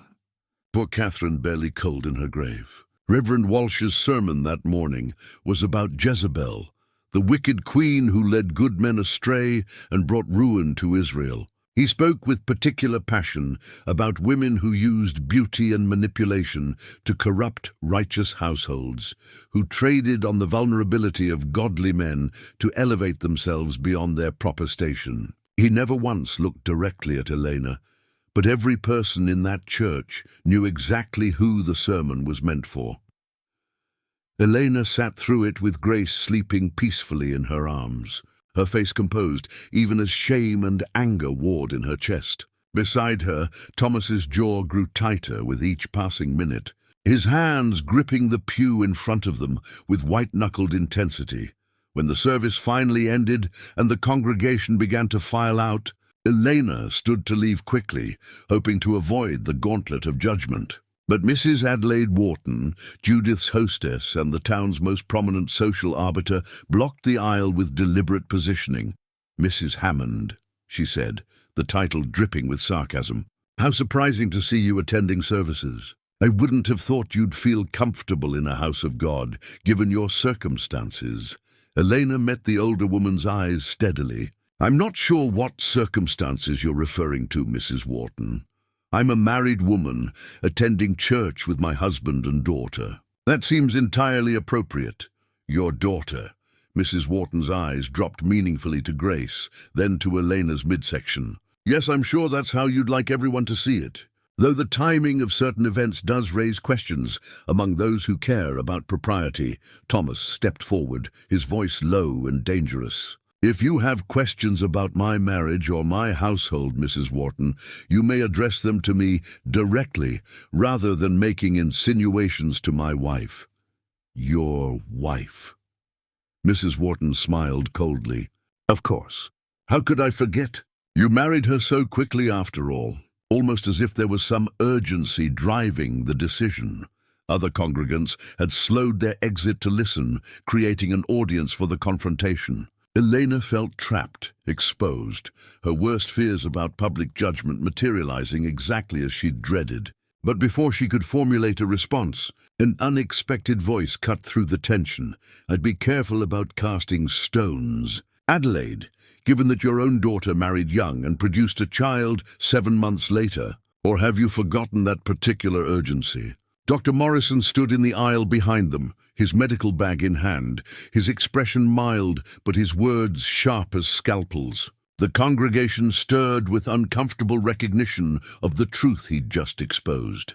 Mrs. Wharton's face flushed deep red. "That was entirely different, was it? Because, from where I stand, it looks like the same basic mathematics, just wrapped in different social circumstances." Dr. Morrison moved past her toward Elena and Thomas. "If you'll excuse me, I need to speak with the Hammonds about a medical matter." He ushered them out of the church and down the steps, away from the stunned congregation. Once they reached the relative privacy of the churchyard, he turned to Elena with genuine concern. "How are you feeling? Any difficulties with the pregnancy?" Elena blinked, surprised by the directness. Thomas had told Dr. Morrison about her condition as part of their arrangement, since she would need medical care when her time came. But she hadn't expected him to be so openly supportive. "I'm well, thank you. Tired, but that seems normal." "It is. You're what, about 5 months along now?" He pulled a small bottle from his bag. "Tonic, take a spoonful twice daily. It'll help with the fatigue and ensure the baby gets proper nutrition." He pressed it into her hands. "And ignore Adelaide Wharton. She's a hypocrite of the highest order, and everyone knows it, even if they won't say so publicly." Thomas shook the doctor's hand. "Thank you, Morrison. For medicine and defense, no thanks necessary. I've delivered half the babies in this county, including several that arrived suspiciously early by calendar calculations. I have no patience for selective morality." He tipped his hat to Elena. "You're a good mother to Grace. Mrs. Hammond, that's what matters, not the town's gossip." He departed, leaving Elena clutching the bottle of tonic and fighting back tears of gratitude. Thomas placed his hand gently on her back. "Let's go home." They walked to their carriage in silence, Grace still sleeping peacefully, despite the turmoil around her. But as Thomas helped Elena up to the seat, Judith appeared beside them, her face tight with barely controlled fury. "You've made us a laughingstock," she hissed at Thomas. "The entire town is talking about nothing but your shameful marriage and that girl's condition. Reverend Walsh's sermon was gentle compared to what's being said in private. Then perhaps they should concern themselves with their own lives instead of mine." Thomas replied evenly, "Your life affects Grace's life. Your reputation becomes her reputation. When she's old enough to understand that her father married a pregnant servant, how do you think she'll feel? What kind of prospects will she have when every family of quality knows the circumstances of her upbringing?"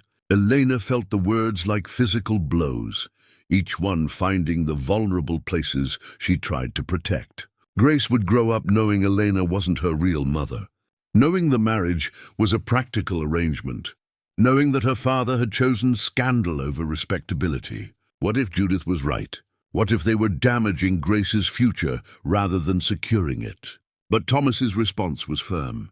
Grace will grow up knowing that her father chose love over judgment, that he valued human kindness over social approval, and that family is built through devotion rather than blood. Those seem like valuable lessons to me. You're a fool, Thomas. And when this arrangement falls apart, when that girl leaves you for someone who can offer her more than a declining estate and a borrowed child, Grace will be the one who suffers. "I'm not going anywhere," Elena said quietly, finding her voice despite her trembling. "I made vows to your brother and to Grace. I keep my promises." Judith looked at her with something between contempt and pity. "You say that now while you need him, but arrangements based on desperation rarely last once the desperation passes." She turned back to Thomas. "I'll pray for you, brother, and for Grace, because you're going to need divine intervention when this disaster reaches its inevitable conclusion." She walked away, leaving them standing beside the carriage. Thomas helped Elena up, then climbed beside her, taking the reins with hands that shook slightly. They rode home in silence, the weight of Judith's words and the town's judgment pressing down like the grey winter sky. That evening, after Grace was settled and the house had grown quiet, Elena found Thomas in his study. He was standing at the window again, that position he seemed to favour when troubled, looking out at nothing. "I'm sorry," she said from the doorway.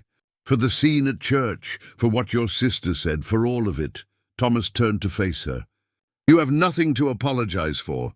"If anything, I should apologize to you. I knew how the town would react, but I underestimated how vicious they'd be. Your sister said something that concerns me."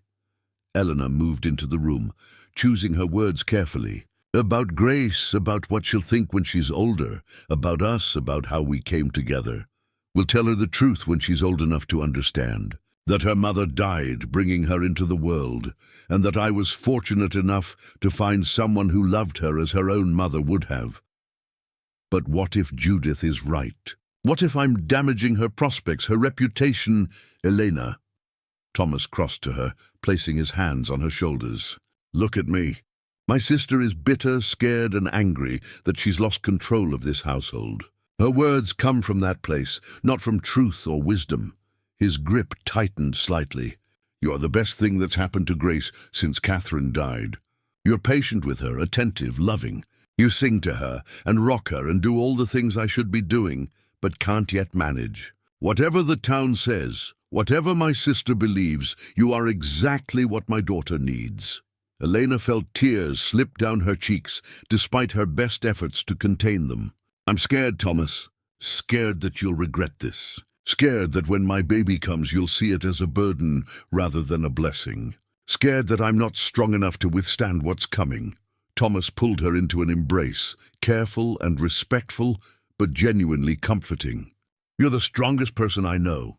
You survived an orphanage, factory work, abandonment, and months of uncertainty while carrying a child alone. You can survive some small-minded gossip from people who've never faced real hardship." Elena leaned into him for just a moment, allowing herself to accept the comfort he offered. He smelled of tobacco and wool and something indefinably masculine that made her feel momentarily safe. Then she pulled back, remembering their boundaries, their agreement. "Thank you," she whispered, "for defending me, for believing in me." "Always," he said simply. The next morning brought unexpected developments. A letter arrived from Judge Brennan, who had performed their wedding ceremony. Thomas opened it at the breakfast table, his expression darkening as he read. "What is it?" Elena asked, feeding Grace her morning bottle. "Someone has filed a petition challenging the validity of our marriage. They're claiming I wasn't of sound mind when I married you, that you exercised undue influence over a grieving widower, and that the marriage should be annulled." He set down the letter, his hand trembling with anger. "It's Judith. It has to be." Elena's heart sank. "Can she do that? Can she actually undo our marriage?" "She can try." "Judge Brennan will have to hold a hearing, take testimony. He says here that he believes the challenge is without merit, but he's obligated to consider it formally."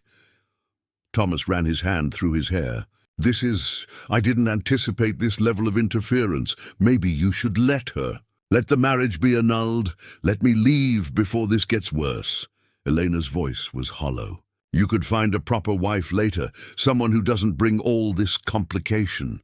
"No." The word was absolute. "We made vows, Elena, legal, binding vows. And more than that, we made a commitment to Grace and to your child. I won't abandon that because my sister is vindictive. But the hearing, the testimony, they'll drag everything into public view. My pregnancy, the circumstances, all of it. Then let them. We have nothing to hide. We married legally and honestly. Any judge with sense will see that Judith's petition is motivated by spite rather than genuine concern." He stood, his decision made. "I'll speak with our attorney today. We'll fight this and we'll win." But that afternoon brought more troubling news. Sarah found Elena in the nursery and drew her aside, her face grave. "There's talk in town, child, ugly talk. Some folks are saying you used dark arts to ensnare Mr. Thomas. Others claim you were carrying on with him while Mrs. Catherine was still alive. One woman even suggested you had something to do with Mrs. Catherine's death. Elena felt the room tilt slightly. That's insane. I wasn't even here when Catherine died. I didn't arrive until months later. Truth doesn't matter when people are determined to believe the worst. And Miss Judith, she's been meeting with church ladies, spreading her version of events. She's building a case in the court of public opinion, even while challenging the marriage in actual court. What am I supposed to do? How do I fight rumors and lies? You live your life with dignity. You are the best mother to Grace that you can be. You show them through your actions what kind of person you really are. Sarah squeezed her hand. It won't be easy, and it won't be quick. But eventually, truth has a way of winning out. That night, Elena lay awake long after the house had gone silent, one hand on her swelling belly, the other holding the gold band Thomas had placed on her finger. In the cradle beside her bed, Grace slept peacefully, unaware of the battles being fought over her future. Outside, winter wind howled around the eaves, and somewhere in town, Judith Hammond plotted her next move in the campaign to undo everything Eleanor and Thomas had built. The reckoning was coming. Whether they were ready or not, all they could do was stand together and hope that partnership forged in desperation might prove stronger than the forces arrayed against them. The hearing was scheduled for the second week of January, in the county courthouse on a Thursday morning when the sky hung low and grey with the threat of snow. Eleanor woke before dawn, her body heavy with exhaustion and the weight of 6 months of pregnancy that had become impossible to hide. She dressed carefully in her best dark green dress, altered by Sarah to accommodate her changing figure, and pinned her hair with trembling fingers. Thomas met her at the bottom of the stairs, already dressed in his formal suit, his face drawn but determined. You don't have to attend. I can face this alone and spare you the ordeal. We're in this together, Elena said firmly. If they're going to judge me, they'll do it to my face, not in my absence. Grace was left in Sarah's capable care, the older woman promising to keep her occupied and away from whatever news might filter back from town. As Thomas helped Elena into the carriage, she felt the baby kick hard against her ribs, as though sensing her distress. She pressed her hand against the movement, drawing what comfort she could from the life growing despite everything. The courthouse stood at the center of Ashford's main square, a 2-story brick building with white columns that aspired to grandeur but achieved only provincial self-importance. A crowd had already gathered on the steps, curious townspeople, church ladies in their finest, businessmen who should have been at work but couldn't resist the spectacle. Elena felt their eyes on her as Thomas helped her down from the carriage, felt their judgment like a physical weight pressing down on her shoulders. Inside, the courtroom was smaller than she'd expected, with wooden benches worn smooth by decades of use and tall windows that let in cold morning light. Judge Brennan sat behind an elevated desk at the front, looking tired and unhappy about the proceedings he was obligated to oversee. Their attorney, Mr. Whitmore, waited at one table, a thin man in his 50s, with sharp eyes and a reputation for not losing. At the opposite table sat Judith with her attorney, Mr. Caldwell, a younger man with ambition written in every line of his posture. The gallery was packed with spectators, more than Elena had ever seen for any legal proceeding. Ashford had turned out to watch the Hammond family drama unfold. Hungry for details they could dissect over dinner tables and church socials for months to come, Judge Brennan called the hearing to order with 3 sharp raps of his gavel. We're here to consider a petition for annulment filed by Miss Judith Hammond regarding the marriage of her brother, Mr. Thomas Hammond, to Mrs. Elena Hammond. Mr. Caldwell, you may present your case. Judith's attorney stood, his voice carrying clearly through the crowded room. Your Honor, we contend that this marriage was entered into under circumstances that render it invalid. Specifically, that Mr. Thomas Hammond was not of sound mind at the time of the marriage, having been severely compromised by grief over his late wife's death, and that Miss Elena Marsh, as she was then known, exercised undue influence over him to secure her own position and legitimize a child. Conceived outside of wedlock, the words hung in the air like an accusation. Eleanor felt her face burn, but kept her eyes forward, refusing to give the gallery the satisfaction of seeing her shame. Caldwell continued, "We will demonstrate that Miss Marsh arrived at the Hammond household with deliberate intent to ensnare Mr. Hammond, that she manipulated his vulnerable emotional state and his need for care of his infant daughter, and that the marriage was contracted not from genuine affection, but from calculated self-interest on her part." Judge Brennan looked skeptical, but gestured for him to proceed. "Call your first witness." "I call Miss Judith Hammond to the stand." Judith rose with cold dignity and took her place in the witness chair. She placed her hand on the Bible and swore to tell the truth, though Elena wondered if Judith's version of truth bore any resemblance to reality. Caldwell began his questioning. "Miss Hammond, how would you describe your brother's mental state in the months following his wife's death?" "Devastated," Judith said, her voice carrying the weight of genuine concern. "He barely ate, rarely slept, couldn't bring himself to look at his own daughter.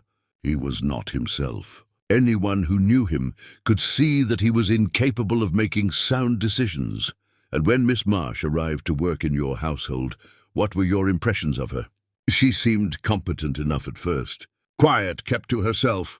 But I began to notice that she was inserting herself into situations with my brother, volunteering to care for Grace when it wasn't her assigned duty, finding excuses to be near him."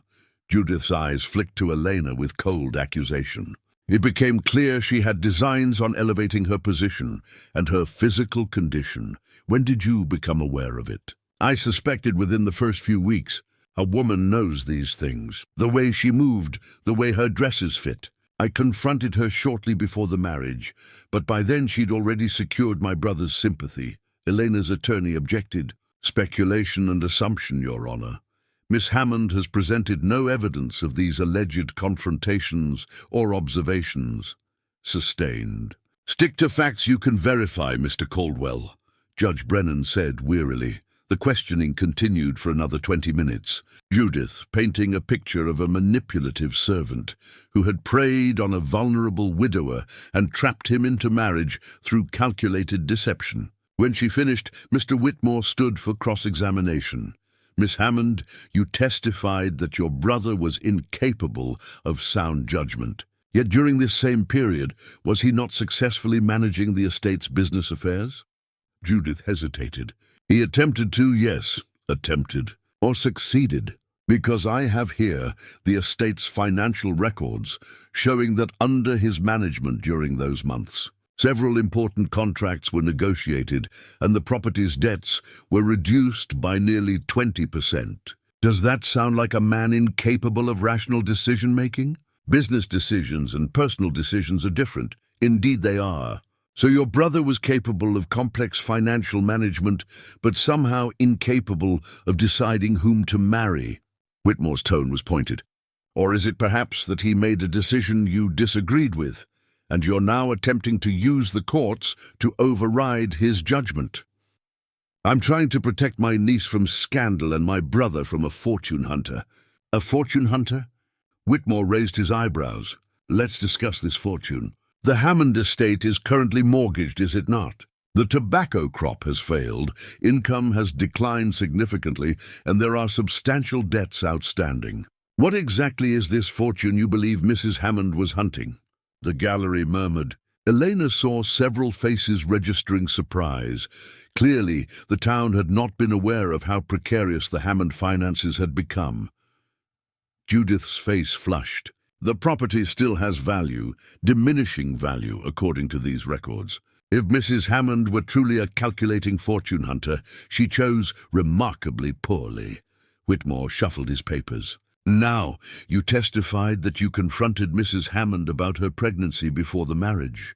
What exactly did she say during this alleged confrontation?" I don't recall her exact words." "You don't recall? Or the conversation never happened?" Whitmore pressed. "Because you testified under oath just moments ago that you confronted her, yet now you cannot remember any details of what was said." It was a private matter. Indeed it was. So private, in fact, that perhaps it existed only in your imagination as you constructed this narrative of manipulation and deceit. Whitmore turned to Judge Brennan. No further questions, Your Honor. Judith was dismissed, her face tight with barely suppressed fury. As she returned to her seat, Elena felt a small flicker of hope. Perhaps the truth could win out even against determined opposition. The next witness was Reverend Walsh, who testified about the importance of moral standards and expressed his concerns about the speed and circumstances of the marriage. But under cross-examination, Whitmore revealed that Walsh had performed 3 weddings in the past 5 years, where the brides were visibly pregnant, yet had raised no objections to those unions. So it's not the pregnancy itself that troubles you, Reverend, but rather the social class of this particular bride. Whitmore suggested, Walsh sputtered. That's not, I object to the characterization. Your selective moral outrage is noted for the record, Whitmore said dryly. Mrs. Adelaide Wharton testified next, describing the scandal the marriage had caused in Ashford's social circles. But her testimony fell apart when Whitmore produced records showing that her own daughter had married hastily and produced a child 7 months later. As Dr. Morrison had mentioned at the church, it seems Ashford has quite a history of hasty marriages and early arrivals, Whitmore observed. The only difference in this case appears to be that Mr. and Mrs. Hammond were honest about their circumstances, rather than pretending otherwise. By the time the lunch recess was called, Judith's case was looking significantly weaker than it had at the start. Elena and Thomas ate a quiet meal at a small restaurant near the courthouse, neither with much appetite. "It's going better than I feared," Thomas said, pushing food around his plate. "Whitmore is making them look like hypocrites. But what if it's not enough? What if Judge Brennan decides their prejudice matters more than our rights?" Thomas reached across the table and took her hand, a gesture of solidarity that would have been noted by anyone watching. "Then we'll appeal. We'll fight this as far as we need to. I meant my vows, Elena, in sickness and health, for better or worse. This certainly qualifies as worse, but I'm not backing down." The afternoon session began with the defense's witnesses. Dr. Morrison testified first, providing medical records that showed Thomas had been fully competent in all their interactions, capable of complex decision-making, and clearly devoted to his daughter's welfare. "In your medical opinion, was Mr. Hammond mentally impaired at the time of his marriage?" Whitmore asked. "Absolutely not. He was grieving, certainly, but grief is not mental incapacity. He asked intelligent questions about his daughter's care, made sound decisions about medical treatment, and showed no signs of diminished cognitive function." Sarah testified next, describing how Eleanor had cared for Grace with genuine devotion, how she'd earned Thomas's trust through consistent kindness and competence rather than manipulation. "Did you ever observe Mrs. Hammond attempting to manipulate or seduce Mr. Hammond?" Whitmore asked. "Never. She kept proper distance, focused on the baby's needs, and was always respectful. The only thing she was guilty of was being good at her job." Then Thomas himself took the stand. He placed his hand on the Bible and swore his oath, his voice steady despite the weight of the moment. Whitmore began with gentle questions about his marriage to Catherine, establishing Thomas's capacity for genuine love and his devotion to his late wife. Then they moved to more difficult territory. "Mr. Hammond, when did you first decide to marry Mrs. Hammond?" "After I learned she was pregnant and in danger of losing her position. I realized that she was exactly what Grace needed, a caring, devoted mother figure, and that she needed protection I could provide. It was a practical arrangement, but one I entered into fully aware and completely willingly." "Were you manipulated or coerced in any way?" "Not at all. If anything, Elena tried to refuse. She was worried about the scandal it would cause, about damaging my reputation. I had to convince her it was the right decision. And now, several weeks into this marriage, do you regret your choice?" Thomas looked directly at Elena as he answered. "Not for a single moment. My daughter is thriving. My household is stable, and I've been given the chance to honor my late wife's memory by showing the same compassion she always demonstrated. Elena is not a burden or a mistake. She's a blessing I didn't know I needed." The gallery stirred at this testimony. Elena felt tears threatening, but blinked them back, refusing to cry in this public forum. Caldwell stood for cross-examination, his expression sharp. "Mr. Hammond, isn't it true that you were barely functional after your wife's death? That you avoided your own daughter for weeks?" "It's true, I struggled. But struggling is not the same as being incompetent. And isn't it true that your estate is failing financially? That you're in debt and facing potential foreclosure?" "The estate has faced challenges, yes. But I fail to see how that's relevant to the validity of my marriage. It's relevant because it suggests desperation. A desperate man might make poor choices, like marrying a pregnant servant to secure free childcare." Thomas's jaw tightened. "I married Elena because she's good and kind and exactly what my daughter needs. The fact that it was also practical doesn't make it any less valid or sincere." "Sincere?" Caldwell's voice dripped with skepticism. "You barely knew this woman. You married her within weeks of hiring her. That's not sincerity, Mr. Hammond. That's an impulse driven by grief and exploitation on her part." Objection. Whitmore was on his feet. "Counsel is testifying rather than questioning." Sustained. "Mr. Caldwell, ask questions rather than making speeches."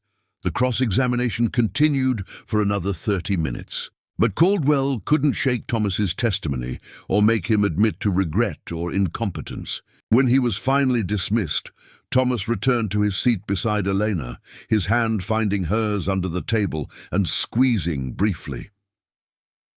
The final witness was Elena herself. She'd been dreading this moment all day, knowing that she would have to stand before the entire town and defend her character, her choices, her very existence. Her legs trembled as she took the stand, her pregnant belly obvious beneath her dress, a visible reminder of everything they were fighting about.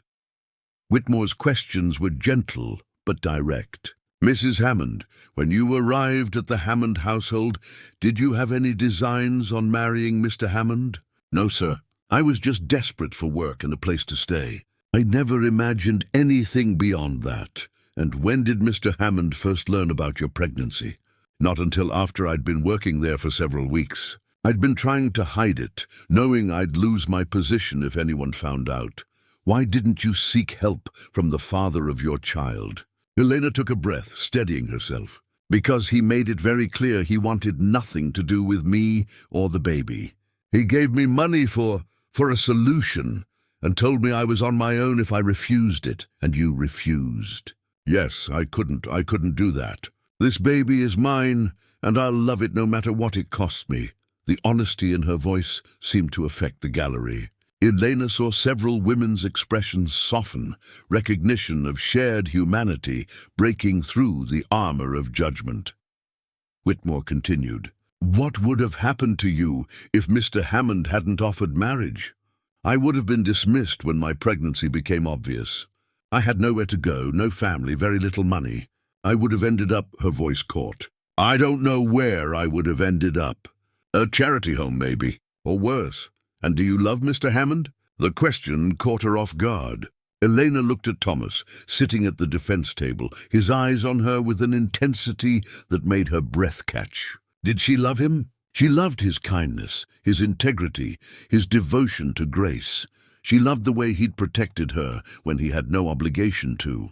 She loved that he'd given her hope when she'd had none. But romantic love, the kind Catherine had inspired? She didn't know. "I respect him deeply," she said carefully. "I'm grateful to him beyond measure, and I'm committed to being the best wife and mother I can be, whether that meets the town's definition of love or not." It was an honest answer, perhaps too honest. But Elena was done with pretending. If the judge was going to rule against them, it would be based on truth, not on whatever fiction might seem more palatable. Caldwell's cross-examination was brutal. He questioned her morals, her motives, her fitness to raise Grace. He implied she was a schemer, a seductress, a woman who had deliberately gotten pregnant to trap some man into marriage. Elena endured it with her hands folded in her lap, her voice steady as she answered each accusation with simple truth. Finally, it was over. Judge Brennan called for closing arguments. Caldwell painted Elena as a calculating opportunist who had exploited a grieving widower. Whitmore countered that the only exploitation occurring was by Judith Hammond, who was using the courts to punish her brother for making a choice she disagreed with. Your Honor, Whitmore concluded, this case is not about whether Mr. and Mrs. Hammond's marriage meets society's expectations of romance or propriety. It's about whether two adults, fully informed and legally competent, have the right to make choices about their own lives without interference from those who claim to know better. Mr. Hammond has testified that he entered this marriage willingly and without regret. Mrs. Hammond has demonstrated that she's a devoted mother to Grace and a respectful partner to her husband. The only thing they're guilty of is honesty about their circumstances. I urge you to dismiss this petition and allow them to continue building their family in peace. Judge Brennan thanked both attorneys and announced he would render his decision by the following Monday. The hearing was adjourned. Elena and Thomas walked out of the courthouse into cold afternoon air, exhausted and uncertain, but at least finished with the ordeal of testimony. The crowd parted as they passed, but Elena noticed something different in some of the faces. Not acceptance exactly, but perhaps a softening of the harshest judgment. She told her story, defended herself with honesty rather than pride, and at least some people seemed to have heard her. As Thomas helped her into the carriage, Dr. Morrison approached. That took courage, Mrs. Hammond, more than most people in this town could muster. Will it be enough? Elena asked. Judge Brennan is a fair man, and you gave him plenty of reason to rule in your favor. He tipped his hat. Get some rest. This stress isn't good for you or the baby. They rode home in silence, the weight of waiting settling over them like the grey winter sky. Whatever Judge Brennan decided would determine not just the validity of their marriage, but the entire course of their lives. All they could do now was wait and hope that truth, when honestly spoken, might prove stronger than prejudice and fear. Monday morning arrived with unexpected warmth. A false spring day in the middle of January that made the ice melt from the eaves and turned the roads to mud. Elena woke to Grace's cries and the sound of water dripping from the roof, each drop marking time like a clock, counting down to Judge Brennan's decision. Thomas had barely slept.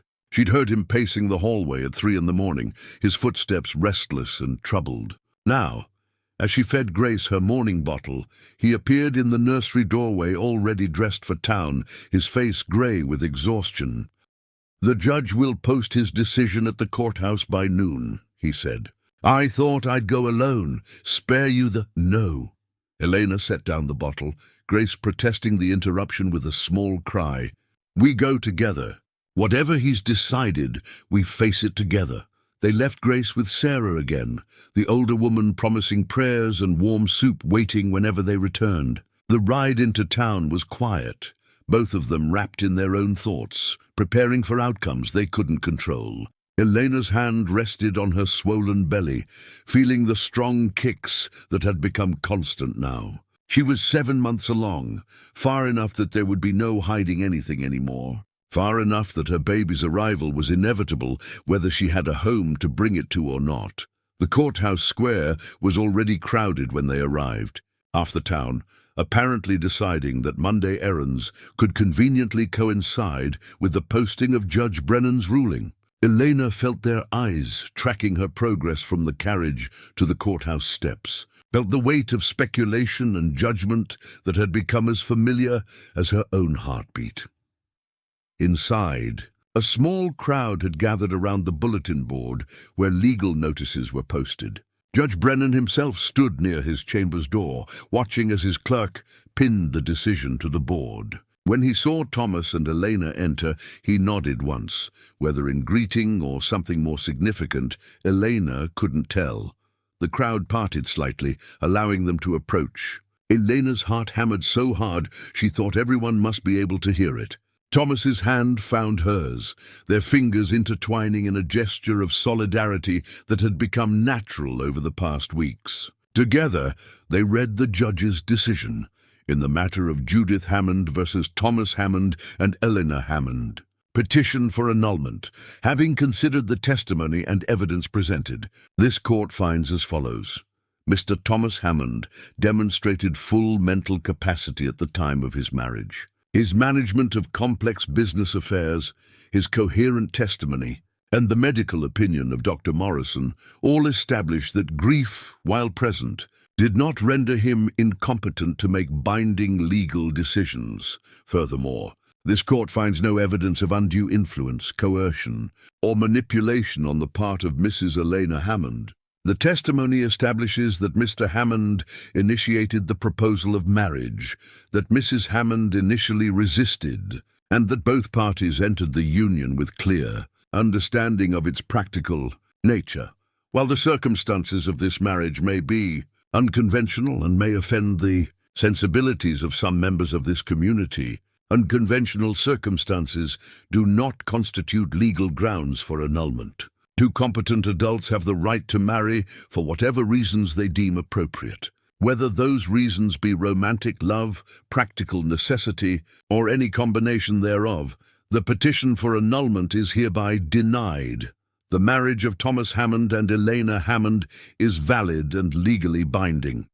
Furthermore, this court wishes to note that the petitioner, Miss Judith Hammond, has wasted considerable court time and public resources pursuing what appears to be a personal grievance, rather than a legitimate legal concern. Such abuse of the judicial system is discouraged. Signed, Judge Marcus Brennan. Elena read the words 3 times before they fully penetrated. Denied, valid, legally binding. They had won. She turned to Thomas and saw her own shock and relief mirrored in his face. He pulled her into an embrace right there in the courthouse hallway, propriety forgotten in the moment of victory. "We won," he whispered against her hair. "Elena, we won." Around them, the crowd reacted with mixed murmurs, some disappointed, some satisfied, all surprised by the judge's sharp rebuke of Judith. Elena caught sight of Mrs. Wharton's pinched expression, Reverend Walsh's disapproving frown. But she also saw Dr. Morrison smiling broadly, saw a few younger women nodding, as though the decision confirmed something they'd hoped for. The walk back to the carriage felt different somehow, lighter. The judgment was still there in people's eyes, but it no longer carried the weight of potential destruction. The law had spoken, and the law had declared their marriage valid. Whatever the town thought privately, they would have to accept it publicly. As Thomas helped Elena into the carriage, a voice called out from the courthouse steps. "Mrs. Hammond? A word, if you please." Elena turned to find Judge Brennan approaching, his formal robes replaced now with a simple suit. He tipped his hat to her respectfully.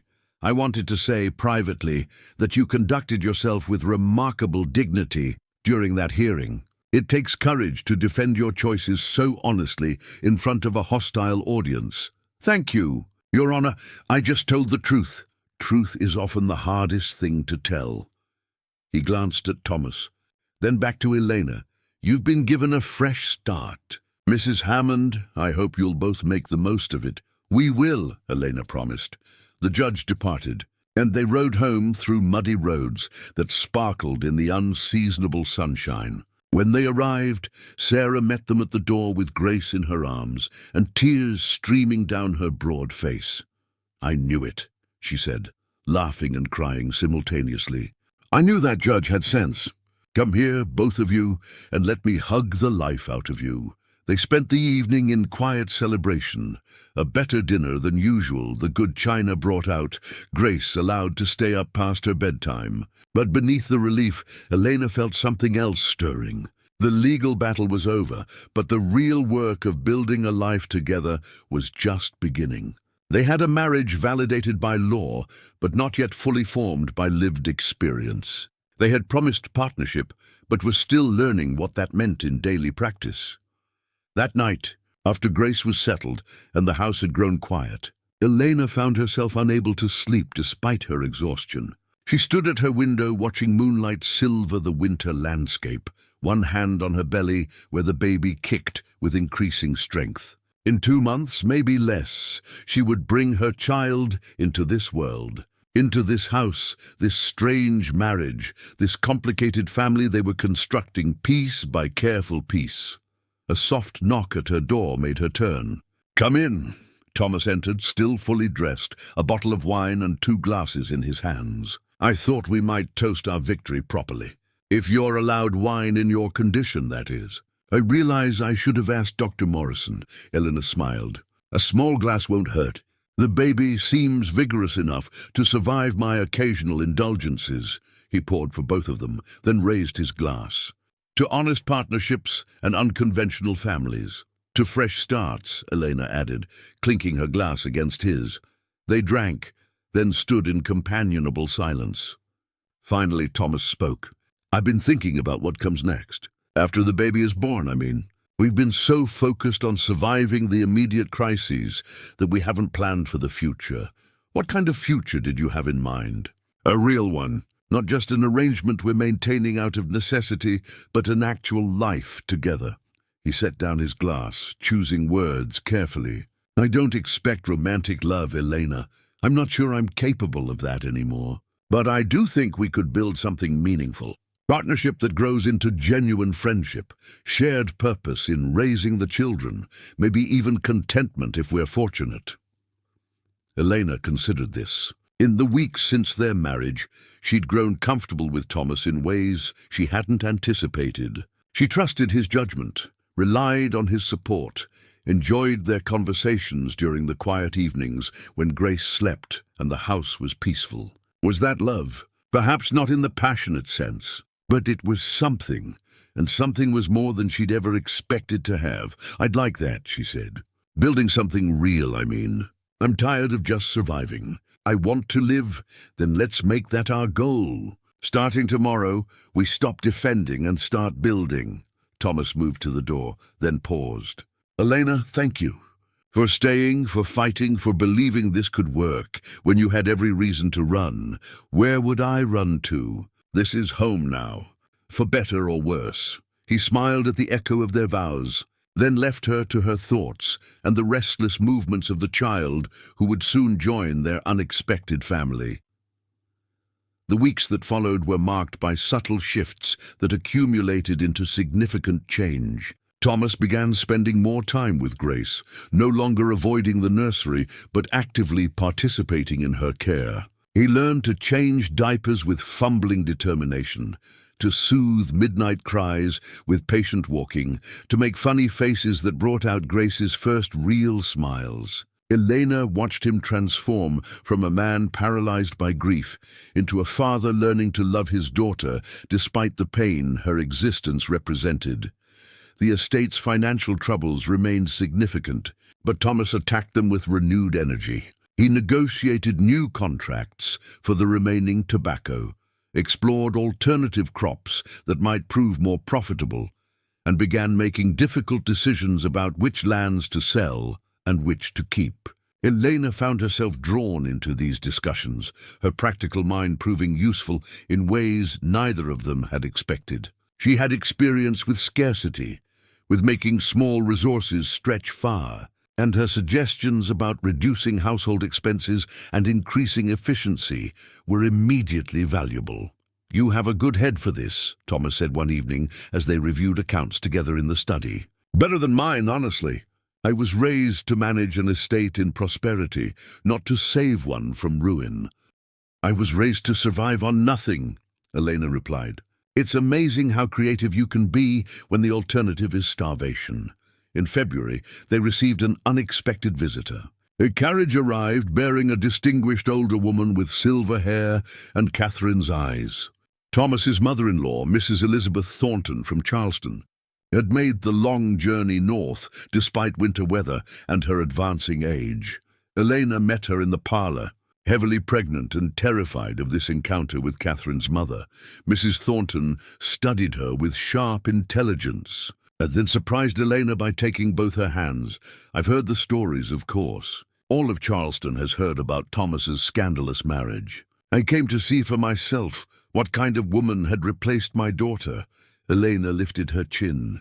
I'm not trying to replace anyone, Ma'am. Catherine will always be Grace's mother in memory. I'm just trying to care for her the best I can. Mrs. Thornton's expression softened slightly. May I see my granddaughter? Elena brought Grace down from the nursery. The moment Mrs. Thornton took the baby in her arms, tears began streaming down her lined face. She has Catherine's nose, she whispered, and her father's stubborn chin. Oh, my sweet girl. She stayed for 3 days, watching how Elena cared for Grace with devoted attention, observing the quiet partnership between Elena and Thomas. On her final evening, she asked to speak with Eleanor privately. I won't pretend to understand the circumstances of your marriage, Mrs. Thornton said. And I'll admit, I came here prepared to dislike you intensely. But I've watched you with Grace, and I see genuine love. Not duty or obligation, but real maternal devotion. She paused, her voice thick with emotion. My daughter died bringing that child into the world. It would destroy me if Grace grew up without a mother's love. You're giving her that. Whatever else is true, whatever the gossips say, you're giving my granddaughter what Catherine would have wanted her to have. I love her, Elena said simply. I can't help it. She's extraordinary. Yes, she is. And so, I suspect, are you. Mrs. Thornton pressed a small velvet box into Elena's hands. This was Catherine's, her grandmother's ring passed down through 4 generations. She would have wanted Grace to have it someday. But I think she'd also want you to have something that acknowledges you as part of this family. Elena opened the box to find a delicate gold locket with a small diamond chip. Inside was a miniature portrait of Catherine holding infant Grace, painted in the days before she died. I can't accept this, Eleanor whispered. You can and you will, not as replacement, but as addition. You're not erasing Catherine's memory. You're extending her legacy by loving what she loved. Mrs. Thornton stood. I'll return in the spring to visit Grace and to see the new baby. You'll write to me when the time comes? Yes, ma'am. I will. After Mrs. Thornton departed, Elena showed the locket to Thomas. He stared at the miniature of his late wife, pain flickering across his features, but also something that looked like peace. She would have liked you, he said, echoing his words from months ago. Catherine collected strays, people the world had given up on. She saw potential where others saw problems. He closed the locket carefully. Keep it safe. Someday we'll tell Grace about her mother, and she'll need to know that both her mothers loved her. March arrived with the first genuine warmth. Crocuses pushing through the last of the snow, and birds returning to reclaim their territories. Elena's time was approaching, her body preparing for the ordeal ahead with increasing urgency. Dr. Morrison visited weekly now, monitoring her progress and assuring Thomas that everything seemed normal. First babies often take their time, he told them. Don't be surprised if she goes past her expected date, but the baby had other plans. On a Sunday evening, 2 weeks before Eleanor's calculated due date, her water broke as she was reading to Grace before bed. The contractions started soon after, mild at first, but building in intensity with alarming speed. Thomas sent for Dr. Morrison immediately, and for Sarah, who had delivered 3 babies of her own and attended countless others. They prepared the bedroom while Elena walked the floors, breathing through contractions that made her gasp and clench her fists. Grace, sensing the disruption, fussed in her cradle until Thomas finally took her downstairs to his study, out of range of the sounds that would surely grow worse before they improved. Labor progressed faster than anyone expected. By midnight, Elena was gripping the bedposts and crying out with each contraction, her body racked with pain that made everything else she'd endured seem trivial by comparison. Sarah coached her through it with gentle firmness, while Dr. Morrison checked her progress and announced she was nearly ready to push. You're doing beautifully, the doctor said. Strong and steady. Just a bit longer. Downstairs, Thomas paced with Grace asleep in his arms, listening to Elena's cries through the ceiling and remembering another night when different cries had echoed through this house. He'd lost Catherine to childbirth, The thought of losing Elena now, after everything they'd survived together, made his chest tighten with fear he couldn't articulate. But dawn broke with new sounds, the thin, outraged wail of a newborn. Thomas bounded up the stairs, Grace startling awake in his arms. Sarah met him at the bedroom door, her face exhausted but beaming. "A boy," she announced, "healthy and loud and perfect. And Elena's fine, tired but fine." Thomas entered to find Elena propped against pillows, her hair soaked with sweat and her face pale, holding a tiny bundle wrapped in soft blankets. She looked up at him with an expression of such pure joy and exhaustion that his throat tightened. "Meet your son," she whispered.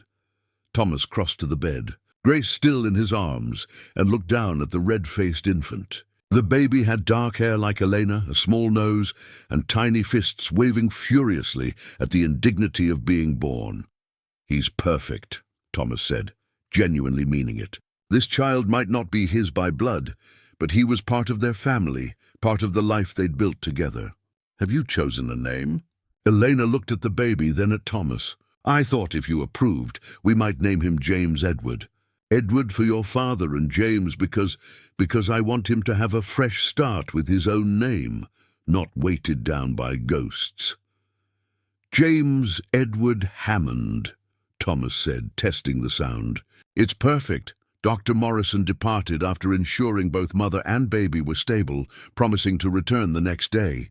Sarah cleaned up and then left them alone. Thomas, Elena, Grace, and the new baby, who had arrived into their unlikely family. Grace was fascinated by her new brother, reaching out to touch his tiny hands with careful fingers. Elena guided her exploration, showing her how to be gentle, how to support his head. Thomas watched them, his legal wife and his legal children. This family formed not from romance, but from desperation and hope. "Thank you," Eleanor said suddenly, looking up at him, "for everything. For giving us a home, a name, a future. For not giving up when the town wanted you to." Thomas sat on the edge of the bed, careful not to jostle the baby. "You've given me just as much. You've brought life back into this house. You've taught me how to be a father to Grace. You've made me believe that second chances exist, even when first chances end in tragedy." "What happens now?" Elena asked. "We fought so hard just to survive and keep this family together. What do we do when there's no crisis to fight against?" "We live," Thomas said simply. "We raise these children. We rebuild the estate. We become the family we've been pretending to be until the pretending becomes real." He paused, then added carefully, "And maybe, if we're very fortunate, we learn that partnerships built on respect and shared purpose can be just as meaningful as those built on passion." Elena looked down at baby James, then at Grace, dozing against her side, then at Thomas with his tired eyes and genuine smile. They were an impossible family, formed from scandal and necessity, built on practical arrangements rather than romantic declarations. But they were also real, flesh and blood and late-night feedings and shared struggles and small moments of joy accumulating into something that looked remarkably like love. "Even if it wasn't the kind poets wrote about, I'd like that," she whispered. "Very much." Spring deepened into summer, bringing with it the slow healing of reputation and the gradual acceptance of their family by all but the most rigid of Ashford's citizens. Elena appeared in public with baby James in her arms, and Grace holding her skirt, Thomas beside her with quiet pride. People still whispered, would probably always whisper, but the whispers had lost their power to destroy. Judith never reconciled with them, remaining in the Whartons' guest house and eventually departing for Virginia permanently. But Mrs. Thornton visited twice more that year, bringing gifts for the children and growing affection for Elena. Dr. Morrison became a regular dinner guest, as did several other families who decided that the Hammonds' unorthodox arrangement mattered less than their genuine devotion to their children. The estate's finances slowly stabilized under their combined management, never returning to former glory but achieving sustainable survival. They sold the outlying properties and focused resources on making the main house and remaining fields profitable. It was humble work for a family that had once aspired to grandeur, but there was dignity in it, and satisfaction in building something through effort rather than inheritance. On a warm evening in August, Elena sat on the porch, watching Thomas play with Grace in the garden, while James dozed in her arms. The setting sun painted everything gold, and she felt a contentment she'd never experienced before. Not happiness exactly, which seemed too simple a word, but something deeper, peace, purpose, the knowledge that she belonged somewhere, that she mattered to someone, that the children in her care would grow up knowing they were wanted. Thomas caught her eye and smiled. That rare, full smile that transformed his grief-marked face into something almost boyish. Grace squealed with laughter as he lifted her high, and the sound carried across the garden, like a promise that joy could exist even in houses touched by tragedy. Elena smiled back, shifting James against her shoulder, and thought about the impossible journey that had brought her here. From orphanage to factory, to desperate servant to legal wife and mother. From running and hiding to standing firm and claiming her place. From believing she deserved nothing to accepting that maybe, just maybe, she deserved this. A home, a family, a life. It wasn't the story she would have written for herself, but it was a good story nonetheless. And as the last light faded from the summer sky and Thomas came to sit beside her on the porch, Grace climbing into his lap and James stirring awake between them, Elena realized that the best stories were rarely the ones anyone planned. They were the ones that happened anyway, built from broken pieces and second chances and the stubborn refusal to give up, even when giving up seemed like the only sensible option. "Happy?" Thomas asked quietly. Elena considered the question. Happy seemed inadequate for what she felt. This complex mixture of gratitude, affection, peace, and cautious hope for the future. "But it was close enough, yes," she said. "I think I am." And in that moment, on that porch, with those children and that complicated man who had saved her by letting her save him, it was enough. More than enough. It was everything. Up next, you've got 2 more standout stories right on your screen. If this one hits the mark, you won't want to pass these up. Just click and check them out. And don't forget to subscribe and turn on the notification bell so you don't miss any upload from us.